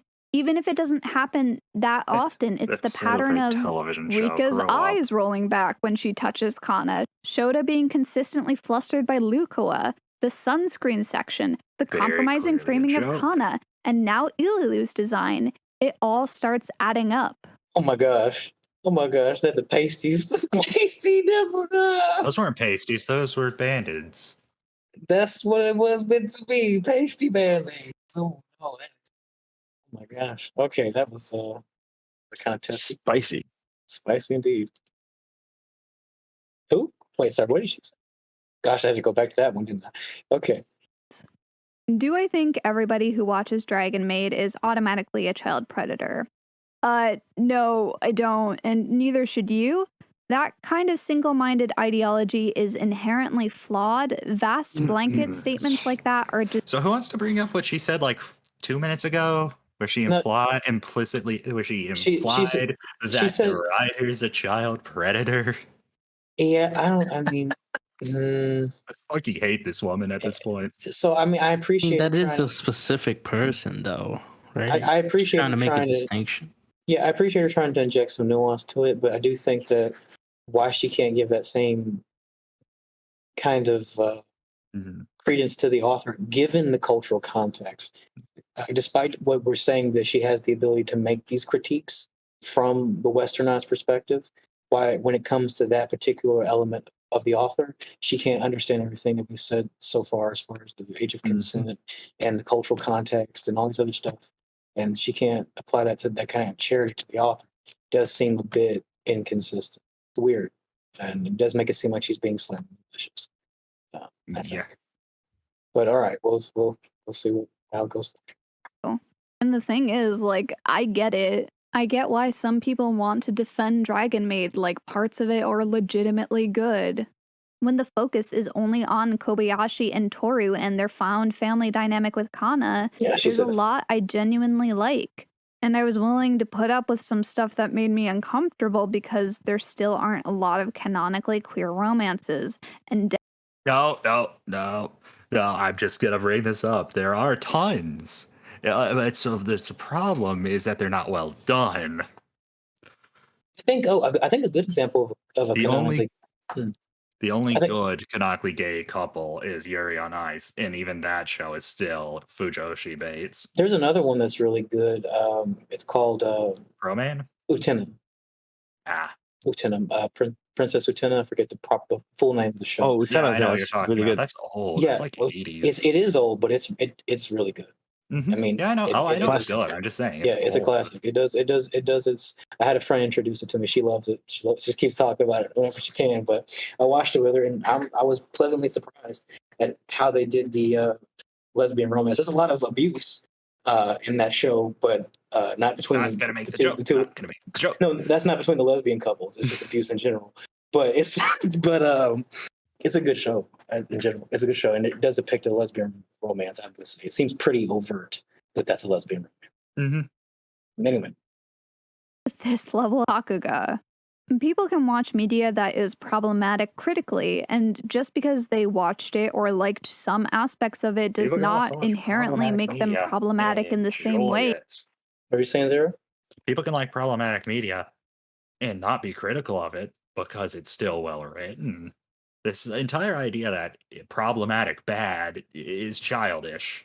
There's a video I probably would like to watch that y'all similar about problematic content. It is about Monogatari. Maybe you guys need to watch Monogatari, but there's a great video by Glass Reflections that is just hilarious that talks about these kinds of things as far as I guess you may call it child coding, but just problematic depictions of people might consider to be younger age characters. But anyway, go ahead.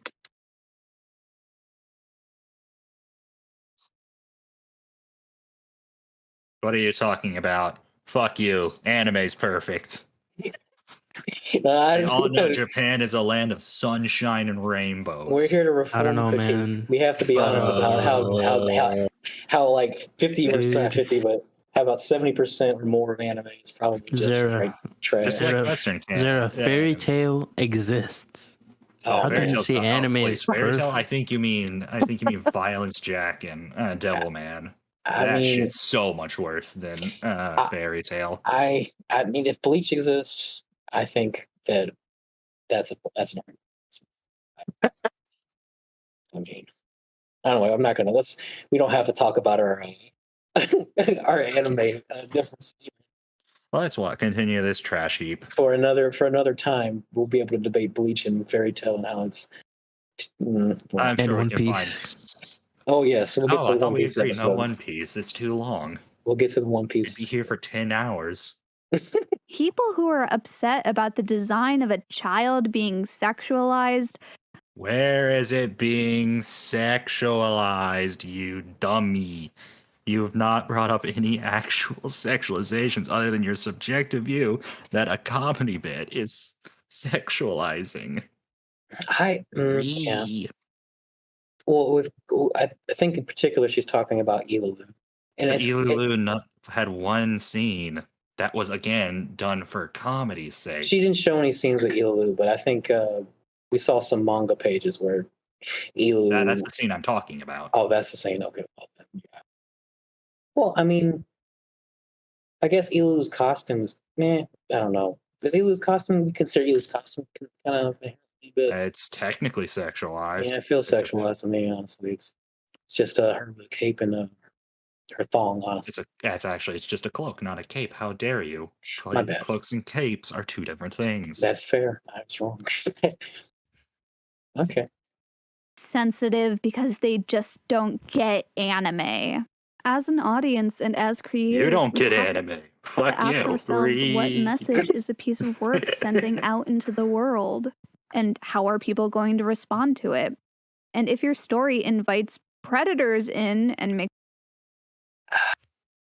All right. So fuck her. Hold on. No, hold on a second. So I want goddamn much. I want her to make her full point here because there's a really big argument about this stuff in general as it interacts with Western culture, and I want her to be very clear. I want her to be very clear before I say anything. Maybe white people were mistaken, not anime. because they just don't get anime. Based. As an Zero audience based. and as creators, we have to ask ourselves what message is a piece of work sending out into the world, and how are people going to respond to it? And if your Why should a story creator invites care? Hold on a second, Sarah. It's a big question of why should a creator care about what some random white girl on Tumblr thinks about Well, their that's work? not That's not the point. that's not the full point though. And I do Yeah. agree with something that she's about to say. In a Hit way. the play Okay. then. Okay. I'm sorry, but I didn't want the full idea to flow. I'm gonna Mhm. back up. I apologize. I know you. Being sexualized are being too sensitive because they just don't get anime. As an audience and as creators, we have to ask ourselves what message is a piece of work sending out into the world? And how are people going to respond to it? And if your story invites predators in and makes a space where they might feel validated, maybe you should assess yourself and consider making some changes. That's So, with that being said, how I is don't that? think. Continue on. Let's let her finish. I'm sorry, Chris. Don't beat me up. I did want her full idea. If she does watch this, I don't want anyone to be able to Cry possibly about say that we've taken her out of context or we stopped her in the middle of her argument and therefore we didn't get the full brunt of what she was saying. So I do want her to have her due day in court, as to say. And yeah, the full idea flow. So after she's completed that idea, I'm just she's what's the word? Not straw manning, but no. there's a word for what she's doing, and I can't think of it. My thing about that is that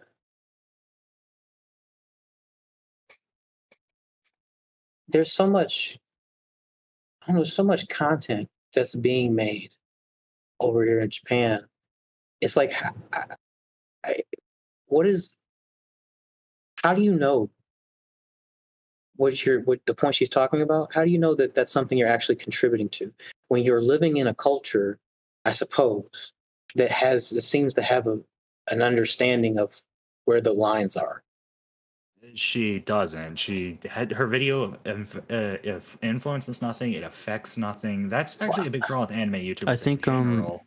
She's just saying things into a void. She'll never affect the anime. She'll never affect the manga industry, and she sure as shit won't affect general audiences. Well, this is a popular video, so a lot of people have watched it. I think so even her own criticism can be levied back at her as far as what kind of ideas she's propagating in that kind of fashion. So let's just engage with those ideas. What were you going to say, Chris? Yeah, so I think it depends because like for someone like a mangaka, it may not apply as much. But like a really good example would be like streamers who have to like basically they're like always interacting with their communities, right? And it's like it's very hard for some streamers to like to look away from the kind of people that they invite from their communities, right? But and then there's like on the other side of that coin, there's a lot of people that really detest like what some people call like purity testing, and it's like, well, can purity testing be like really annoying and detrimental? For sure, but I do think that there is a point to like it's a good point. It's a good point to kind of like try to keep track, if you can, to keep track of the kind of people that are in your community, because you don't want to like inadvertently let in like shitty people, or think that like shitty people, or let them think that they're welcomed into your community, right? Like if but you can't mind read people. You know what I'm saying? It comes to the point of community policing that's literally impossible to keep up without doing the exact thing people like her hate of gatekeeping. I agree, but it's not impossible, right? Like I know a lot of people don't like him, but like Destiny does a good job of like culling his community and like banning people from like his places that he doesn't like. So like if they're too far right or too far left, especially now with his like redemption arc going, like he'll just ban you from like the community if he thinks you're just a dumb fuck, basically. They Like, think you're an ideologue. So But- I think maybe there's a point to be said that maybe people like streamers where the job is probably to interact with the community. So maybe we'll have to do with this someday. Who knows? But yeah, but the point is that where your content is directly interfacing with an audience, perhaps maybe you can track it a bit better, or maybe perhaps you ought to track it a bit better. It just seems to me with someone who's in the position of a mangaka who's making art, how do you know that's the case? Like for instance, to me, there's this I forget the name of the manga. There's this manga that exists that has, I mean, I would say it's probably more overt than Kobayashi. This Lolicon manga where you have these groups of girls who are essentially taken, kidnapped, they're tossed into a prison environment with like the worst pedophiles, murderers, and killers, and all kinds of terrible people in all of Japan, and they're supposed to try to find a way to survive and get out of that, right? And during the course of that manga, these girls they meet a guy who's quote unquote like a kind of like a lolicon or like a that kind of lolicon otaku, but he's not at all perverted. He protects the girls, he keeps them safe, and the show kind of directly tries to engage with this aspect of lolicon in its worst forms with these actual pedophiles and actually like an aspect of the aesthetic or the aspect of someone just engaging with the general lolicon kind of imagery who's not a pedophile if I'm making sense if I'm explaining myself. Yeah, I get what you mean. Yeah. And so if that's the case, like to me it's just like, well, what do you say about those kinds of things? Is that one just positive because it's actually putting forward the distinction in a helpful way, or is that one because it's actually putting these girls in these situations where they're liable to be sexually assaulted or harmed? Really, is that promoting this kind of background she's talking about, this kind of harm that she's talking about that Kobayashi's potentially done? So, like, how do you know? I mean, I honestly think we're two steps too far, really, from from what she's saying. I think Okay, she makes this assertion that you're bringing harm or you're bringing like predators, right? Yeah. What is that founded on? She just asserts this, right? Yeah. And it's kind of like if I was to take it on fiat, right? That is the case, then we can move on to the whole, purity testing, gatekeeping, that, community policing, all that. But I don't even understand, particularly talking about Kobayashi, Dragon Maid. Like, is she asserting, implicitly that IP is attracting predators or is creating predators, or you know what I mean? Like, she seemed to imply fairly she's directly saying that. Go ahead. I think she's saying that there is like a possibility, right? And like I to do have one respond question. to I'm sorry, wait, let me respond to like I know, with finish. like like I know a mangaka is gonna be hard pressed to like interact with their community, right? Mhm. But like there still are some ways that they can do it, right? But like like again, to like a reasonable degree.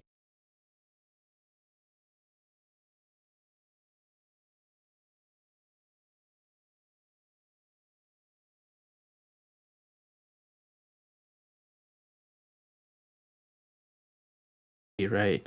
Mhm. You don't did very little time to actually do that, right? Right. But like a lot of other content creators, especially now in like this age of the internet, do have the ability, and I think it's like a decent expectation to like make sure those things don't happen. But she's not talking about content creators. She's directly talking about I know. manga I'm and saying anime. that. I know I'm saying It's that. talking about Yeah. artists. I'm making that Yeah. distinction. but I guess my pushback on that is really is my question is, do we really know that happens, or is this just all an assumption? It's an assumption in order to justify purity spirals, in my opinion. One of After the all, this things, is a common practice in lots of super toxic communities, such as the My Hero fandom and the oh boy, Steven Universe fandom. And one of given the, the fact that we know she likes those shows, I'm under the assumption she wants. Uh, I don't know. That's not enough. Jim. That's not enough to jump to that. I don't think. Maybe And she was mind reading the mangaka. I'm okay with mind reading her. let's not meet malice, or let's not meet wrongdoing with more wrongdoing. What I mean, Chris, like, going back to what you're saying is, I understand that feeling that maybe we should be conscious about certain things we're putting out there. Making sure we don't want to, like, quote unquote increase harm, right? But that's also coming from the assumption that stuff that we do produce is going to do that, right? Or has the possibility. The question is that even really the case? And that's my I mean, I contention. think you can. Okay, I mean, I think you can. Generally, like, you can say that probably, yeah, but like you'd have to like get into specifics, basically. Yeah, so I guess that's the thing. I mean, it's fine to say that this potentially, but I don't think you're really saying much by saying that, because the manga I brought up could potentially do the same thing, but it's endeavoring to not do that. And so it's just like, well, you have this act. I think then the devil's actually in the details of the actual harm that it produces. I'm really glad she hasn't gone like as far as Brittany Venti has, as far as this kind of critique of Lolicon, as far as thinking it should be made illegal. Maybe we should cover Brittany Venti's Don't we have videos a about couple this more sometime. minutes left? We do. Oh, you know what? Hey, We do. can I, Maybe I'm can I say jumping. my thought before we do the minute? Yeah. Go ahead. My question is, do we ask metal bands in order to make sure their lyrics aren't insightful enough to cause people to do super violent or edgy things? Do we ask rap to not do things like that? Why is it that we're specifically targeting shows and other entertainments? Well, perhaps maybe her criticism would be But levied at those as well, but I don't know. Yeah, Just don't know. but we Yeah, I'm kind not of talking about have her. I'm talking in in the a general past, sense. right? Oh, that's fair. Yeah, and that Yeah, like, we kinda have in the past, and- collectively as a society agreed that's stupid. So why are we doing this again with with animation? So okay, hold on, wait. So we have in the past, and I would agree that, like, we certainly have like overstepped our bounds, especially like here in America, because like we literally had people trying to like sue video game companies and rappers, right? So yeah, we like definitely overstepped our bounds, but like, are we just gonna not critique things that we like? Are we not allowed to critique, right? Like, You I can thought that was critique I things, thought but that that was the distinction that we like generally people agreed to make, that like, there's a sure, difference. I'm not gonna like take away your right to say whatever you want to say or whatever, but like I'm still gonna critique it, right? But she's directly stating that these things should not exist. I don't think she said that. I just think she said there's a possibility that like she's in that content is inviting unsavory people. Yeah. Which inherently does bring up that she doesn't want it to exist. Well, yeah. Well, I think that would. I don't think that would be, I would make that leap, because even like a little bit before, she was like, I genuinely liked some parts of Dragon Maid. Like, I don't know if I would go that far. I think she's saying. Well, I would certainly think she's saying to the degree that content exists within Kobayashi, if it is causing harm, it should be removed. I think that's fair to say. And if that is the case, then it's probably okay to say that she does not want shows to unnecessarily cause or create the foundation for those kinds of harmful environments or people to emerge, right? So I get where Zara's coming from with that. It's probably safe to say that that's where she is coming from, but I'm just with Arrow again. And it's like, well, how do you know? And again, how is something how do we know that something that's not meant to actually have a that depicts these things where pedophiles could adopt them if they wanted to, or harm or I could infiltrate. I Go could ahead. infiltrate the Dragon Maid community or whatever Dragon Maid communities I find and get back to you. But Okay, yeah, maybe we'll do some covert operations here yeah, at I'll ARC. report next time. I'll Yeah. report next time. I'm gonna Covert go ops are gay. join the subreddit. Okay. We'll give the ARC the ARC Black Ops update about the Kobayashi community. Sure, why not? Yeah, sure. But like on a serious point, that's really the only way you would know, right? Is if you like actively interact. Right. No, that's fair. I guess that's fair. Yeah. Okay, let's give her final thoughts. Oh, sorry, I messed up. Let me back up a little bit, and I know I'm gonna get in trouble. Don't beat me up, Chris.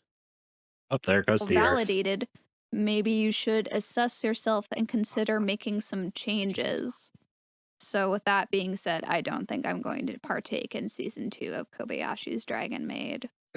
And also to everyone watching this who managed to get this far, this is not an excuse to go out and dox people on Twitter over their opinion on an anime. Like, please do not dox anyone, not just because doxing is horrible in and of itself, but when you try and attack people who engage in fictional media that depicts sensitive topics like abuse or pedophilia, you are minimizing the problem of actual real world abuse and Wait, what? Hold on, sorry, I What? missed- what did she just say? Let's just. Ow. Sorry.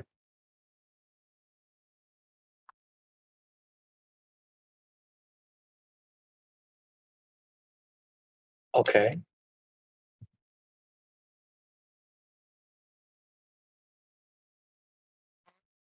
Oh. Wait, what? You can't I'm- just say something that What? stupid and leave it up there. What? I'm no, maybe okay. Maybe I just didn't understand. I'm sorry. One more time, guys. I apologize. Maybe I'm just the slow one here. I'm sorry.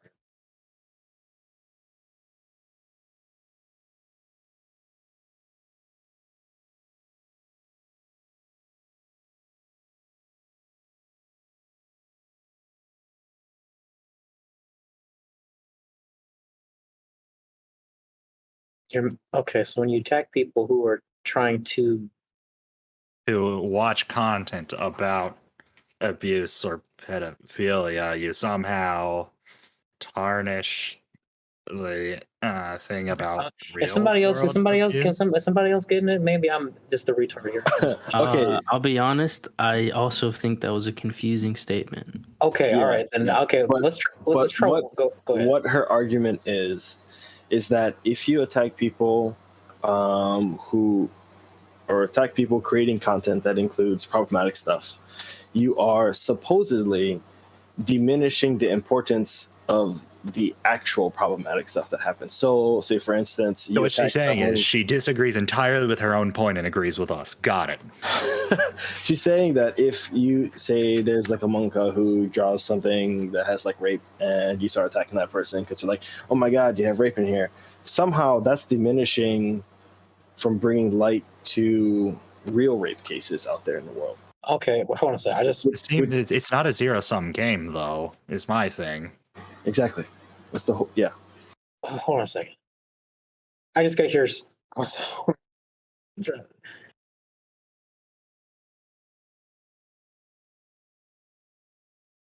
People who try to engage in fictional media that displays topics. Sensitive.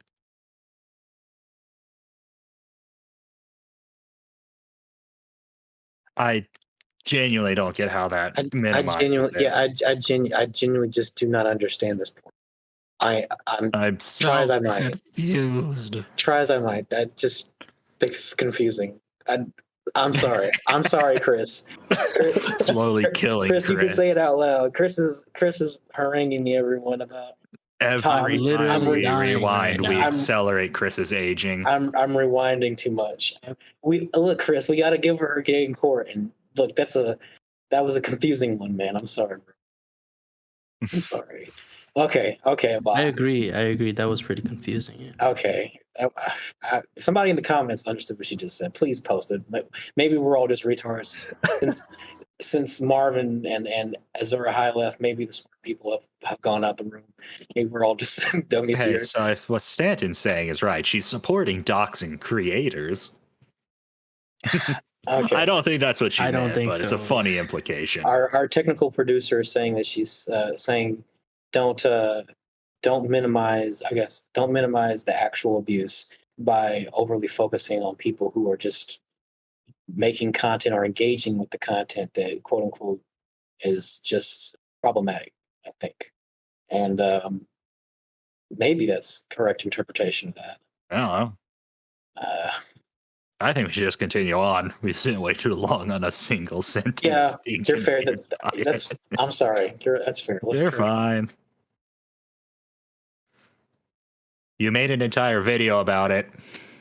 You are massively upset.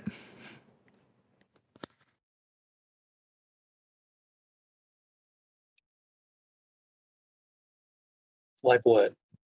You can't address them.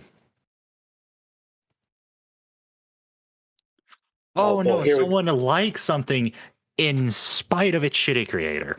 Okay, here we go. This is a point where I actually like. I would have liked her to be like more specific because I kind of have to disagree. Yeah, what's wrong with There's a little bit more. Can you just let it play? There's a little bit more there. Okay, that she's gonna. is it okay if I rewind it a little bit, Chris? So she can have her No, full- don't rewind. I'm Do feeling not like I should, rewind. Chris. I feel like I should just like 5 seconds, man. We've been doing it all of the video, please. I like Okay. Dali's paintings, but he's a literal Nazi. I don't Chris, see what's wrong with me liking his paintings. I want her full thought come out. I'm sorry, Chris. I have to be fair to her. I have to. Setting. Like, there are still people out there making lengthy video essays about Rurouni Kenshin and how it's a masterpiece, when in 2017 the author was charged for the possession of child pornography and confessed to being attracted to 10 to 15-year-old girls. Yes. And he wasn't And? fired. That's he the problem. was allowed to keep publishing his manga because Never separate the artist and art and artist. Ever. Yeah, so this is something I did kind of like disagree with because she's not being clear enough in like what she's saying here, and like I can't. Yeah, she's implying that. Yeah, there's like no difference here, and like there's some nuance there in that. I personally like if this is a general point. If I don't like something, then I will actively like go out of my way to not monetarily support it. Yeah. Like back in high school, I pretty much dropped the video games just because like everything that I like used to enjoy, but like was coming out was just not good. Right. So I was just remember like, when GW wasn't a shit show. That was like a couple of days ago. yeah, so stuff like that. Like I dropped video games almost entirely. Like I rarely play anything anymore. So like in that sense, like yeah, I do like kind of agree.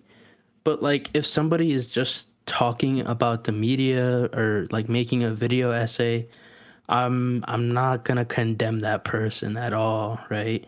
How dare you enjoy media? Hold on, go ahead.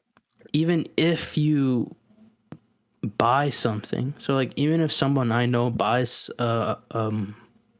manga volumes from like Rurouni Kenshin, even then I'm not gonna like necessarily go out of my way to condemn them, right? Like if I ask that person and like, hey, like you know about this guy, right? And they say, yeah, I do, but like I still like this. I am conscious that I'm like supporting him financially. I would like that to not be the case, but like I like this manga more than I care about like that. And let's like I'm not gonna like, grandstand on that. Like if somebody like says that, then I'm fine with that. Right. Even though I would prefer it if like if you can get a second hand or something like that, like that's second pretty hand. like What is the second good. hand? All I know is Just like the high buy C's. it from somebody else, right? From somebody all I that know is the high C's. the high C's too, right? The high C's are always available. Yep. I sail them on a daily basis. I am. Yo, a pirate. same. gotta go. We're pirates here. I'm joking. I'm saying that. Yeah. Dreaming. Don't give it up. All right. Okay, let's continue on.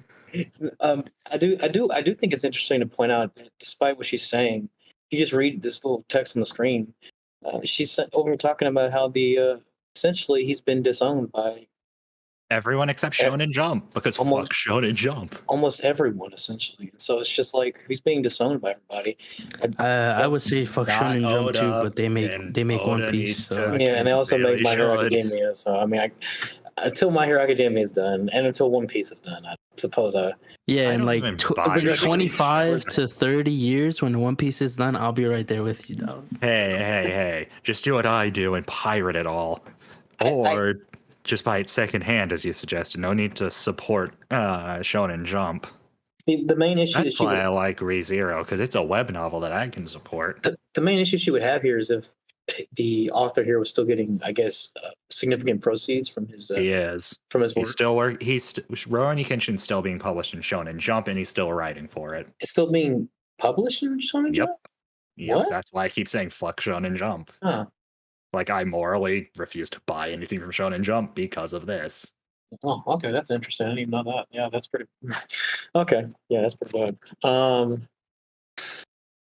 I don't know, like how Chris was just saying. I don't know why that dilutes back down to content creators who enjoy Rurouni Kenshin. If they somehow have access to the media. Ooh! I've got I something just don't know. fun. You want to Go talk ahead. about how Rebecca Sugar is drawn what she would call Noralities would call child porn before Look, this is starting her work. this is and an anime cartoon show. What We is don't it, talk about bro? Western This is cartoons. I'm not just it, saying she's just as problematic. This is a show about anime. We don't talk about Western cartoons. Those don't even exist. Okay. Ah, yes, the entire first half of this entire show is about Disney. Oh, what? I saw. Gosh, you can't call me out like that. That's just old anime, bro. Yeah, that's just old Actually, anime. shit, you're actually right. It's just old Let's anime. continue on. This tangent's being stupid. Like, you can't ignore that. And Actually, you I can't can. make a video explaining why that is a bad thing because it is so obviously a bad thing that no one in their right mind would try to defend it.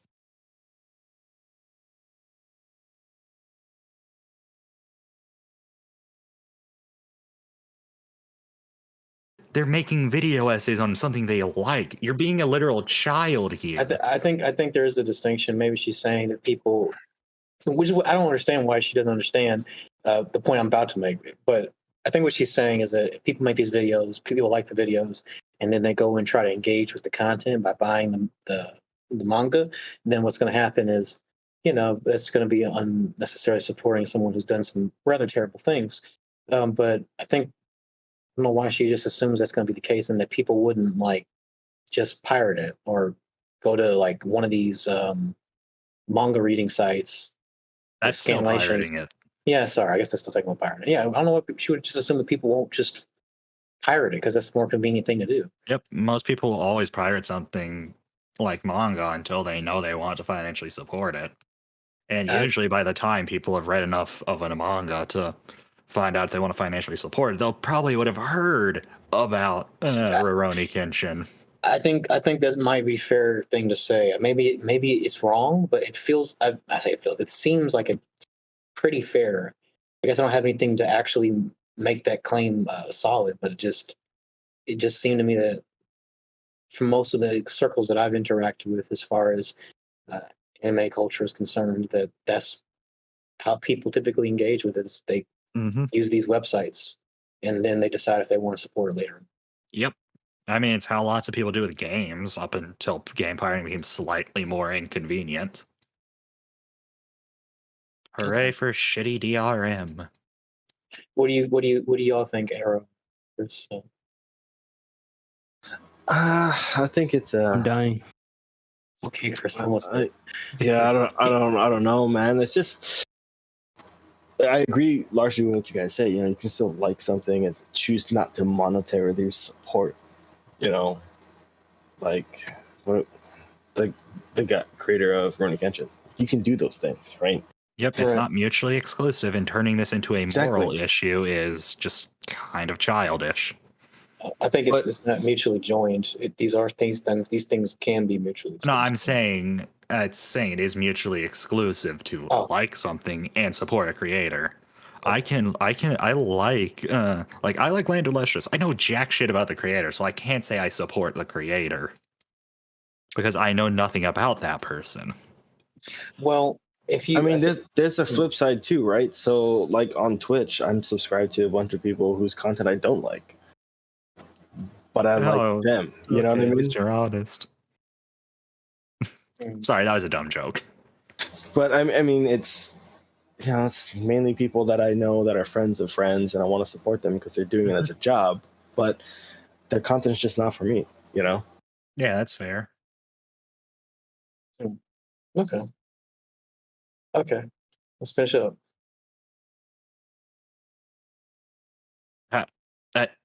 Okay. Nope, we're done. Let's no. Yeah. Maybe we'll watch this I next thought time. I paused it. Okay. All right. Well, that's I know Chris is gonna hate me for this, but before we close, I wanted to share what happened. So this video and all the craziness that happened after it is what in March, right? Is that when the video came out? So there was March. Yeah, there was a slew of response videos that came out and people kind of gunning after her for, which is essentially a hot take. And lo and behold, the farmers of the internet did find some very spicy content. Oh, let me guess. She is a My Hero shipper. Hell yes! I knew there was something missing from her Tumblr. Fucking asinine hypocrite. Also, Stanton, do not show that unless you plan on censoring that. That is not YouTube friendly. You need to show the second That panel. is so disappointing. You need also, to show so is this why you brought up crop tops? You can show the first one, I think, Stan. You might want to crop it. Let me see. I'm going to do it. I'm just going to give him some simple compliment. Wow, you're nerd freckle. Okay, this is kind of. What's the name of that thing called? Super sexualized, because this is exactly what Kana did, and these are all 16-year-olds. Actually, no, they're 15-year-olds. They're only 16 in the manga right now. Oh, I see. Right, and so that was the point of contention. Is people were like, "Well, you're going so hard on this child coding and sexualization, right?" Yeah. So just like all of these videos, it was just what's the word? Projection. Okay, so I don't know if Stanton's going to be able to get it cropped and put on screen. Okay, he's playing with it? Stanton, the fucking fire. The whole thing on screen, dude.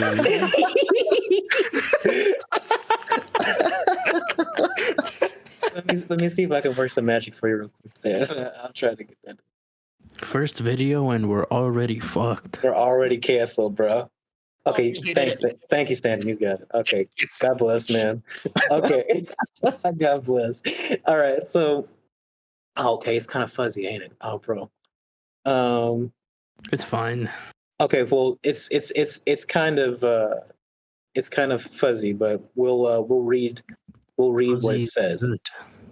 We'll read what it says here, so you guys can get all the gushy details here. Okay, so Bakugo says, sorry, does anybody want to be Deku? I'll be Bakugo. I refuse to participate in this. Okay, all right, fine. For me. Okay, all right, fine. I'm going to do it. I'm just going to give him a simple compliment. Wow, nerd, your freckles are really cute today. And then Deku says, shyly, Hachan's bullying me again.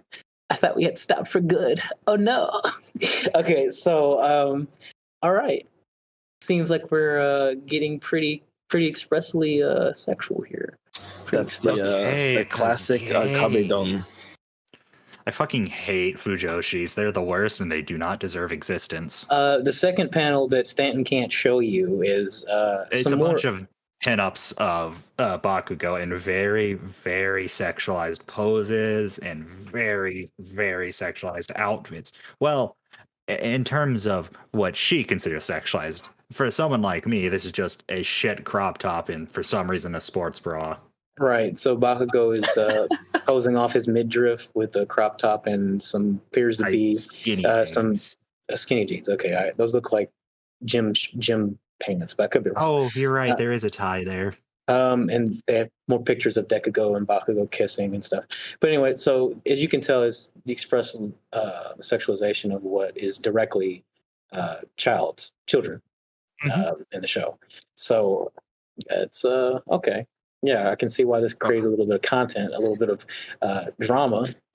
If this is what she was saying out of one side of her mouth. Yeah, she scrubbed her Twitter and Tumblr Yeah, after she started getting a little bit of heat, but a lot of people archived it. right.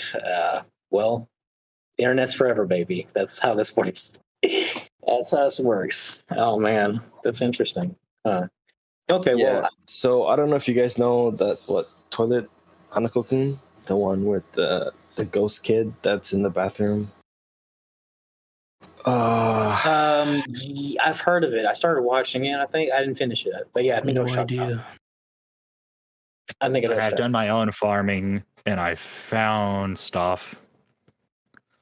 There's just a bunch of kissing. Oh no.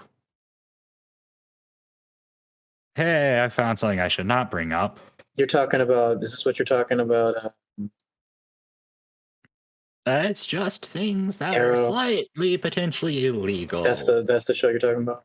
That guy. Yeah, that's the show. She has a I heard bunch of it's that about him. okay too. at best. Oh, she has a bunch of. Okay, well, that's interesting. That's She's a Shotokan. So That's that- even worse. Yes, she's a self-professed Shotokan. So Oh, she's There's that too. self-professed. I didn't really. Is that part of the content that was scrubbed? You're saying? Do we have any? yeah, I believe so. A lot of it was. Okay. Oh, hey, a guy I know Well- made a response to her. That's funny. Small world. Well, that's interesting. Yeah, Okay. I just wanted to bring that up, at the end to show that, while my initially just disagreed, like personally for me, on her points, what she's kind of going for, but largely, it's all right. It's just bad take. I don't like it. For them, for all of this other stuff to surface, it's just like, all right, I think you're just, operating on bad faith. Potentially so. Potentially so. Oh gosh, what is that? Don't take it off. We're actually Jesus ready. Christ, get that off the screen. Well, we're right now. getting ready to wrap. We're getting ready to wrap this up. It's been late. We've been out here for a while talking about the animes, and we hope that we've provided some entertaining content for you guys back there in the comment section, or in general out there who are listening, wanting some more in-depth critique of anime reviews. We hope that we've provided something interesting, and hope that if Normalities sees this, that she takes into consideration some of the things we said. We hope we've been fair. I think we've been fair enough to her. I tried to back up enough so we could be fair enough to her. But yeah, it was interesting. I think you should probably seriously, Normalities, you should redraft and get someone to do your editing so you don't put bad reference material. Hey, I'd be more than willing to edit for you. There you go. You got someone here on the podcast who's be willing to do some work for you. That's all I can really say. I do think that Arrow's probably said enough as far as the overall general viewpoint is that there's a lot of stuff that she said I think just doesn't kind of hold up. It's kind of she gives some bad examples, but I do think the general points that she's made as far as child coding and stuff in general is it's not all bad. It's worth considering. But Complicated. But yeah, it's a mix. I think it's mostly bad, but it's a mix. It's still got good stuff in there as well. I think that the argument she put forward in the video is like 9 out of Oh, nice. 15. Okay, Spooky why bad. that out of 15? Okay. Okay. All right. Yeah. Oh, Well, is that thanks. okay? Well, if everyone's given their opinions, yeah. Thanks for showing. Thanks for watching, everyone. We appreciate your time, and we hope that you guys have a good evening or good day wherever you are. You have a good evening. Bye bye. Thank you. Bye-bye. Take care, everyone. Bye-bye. See you next time. Bye bye.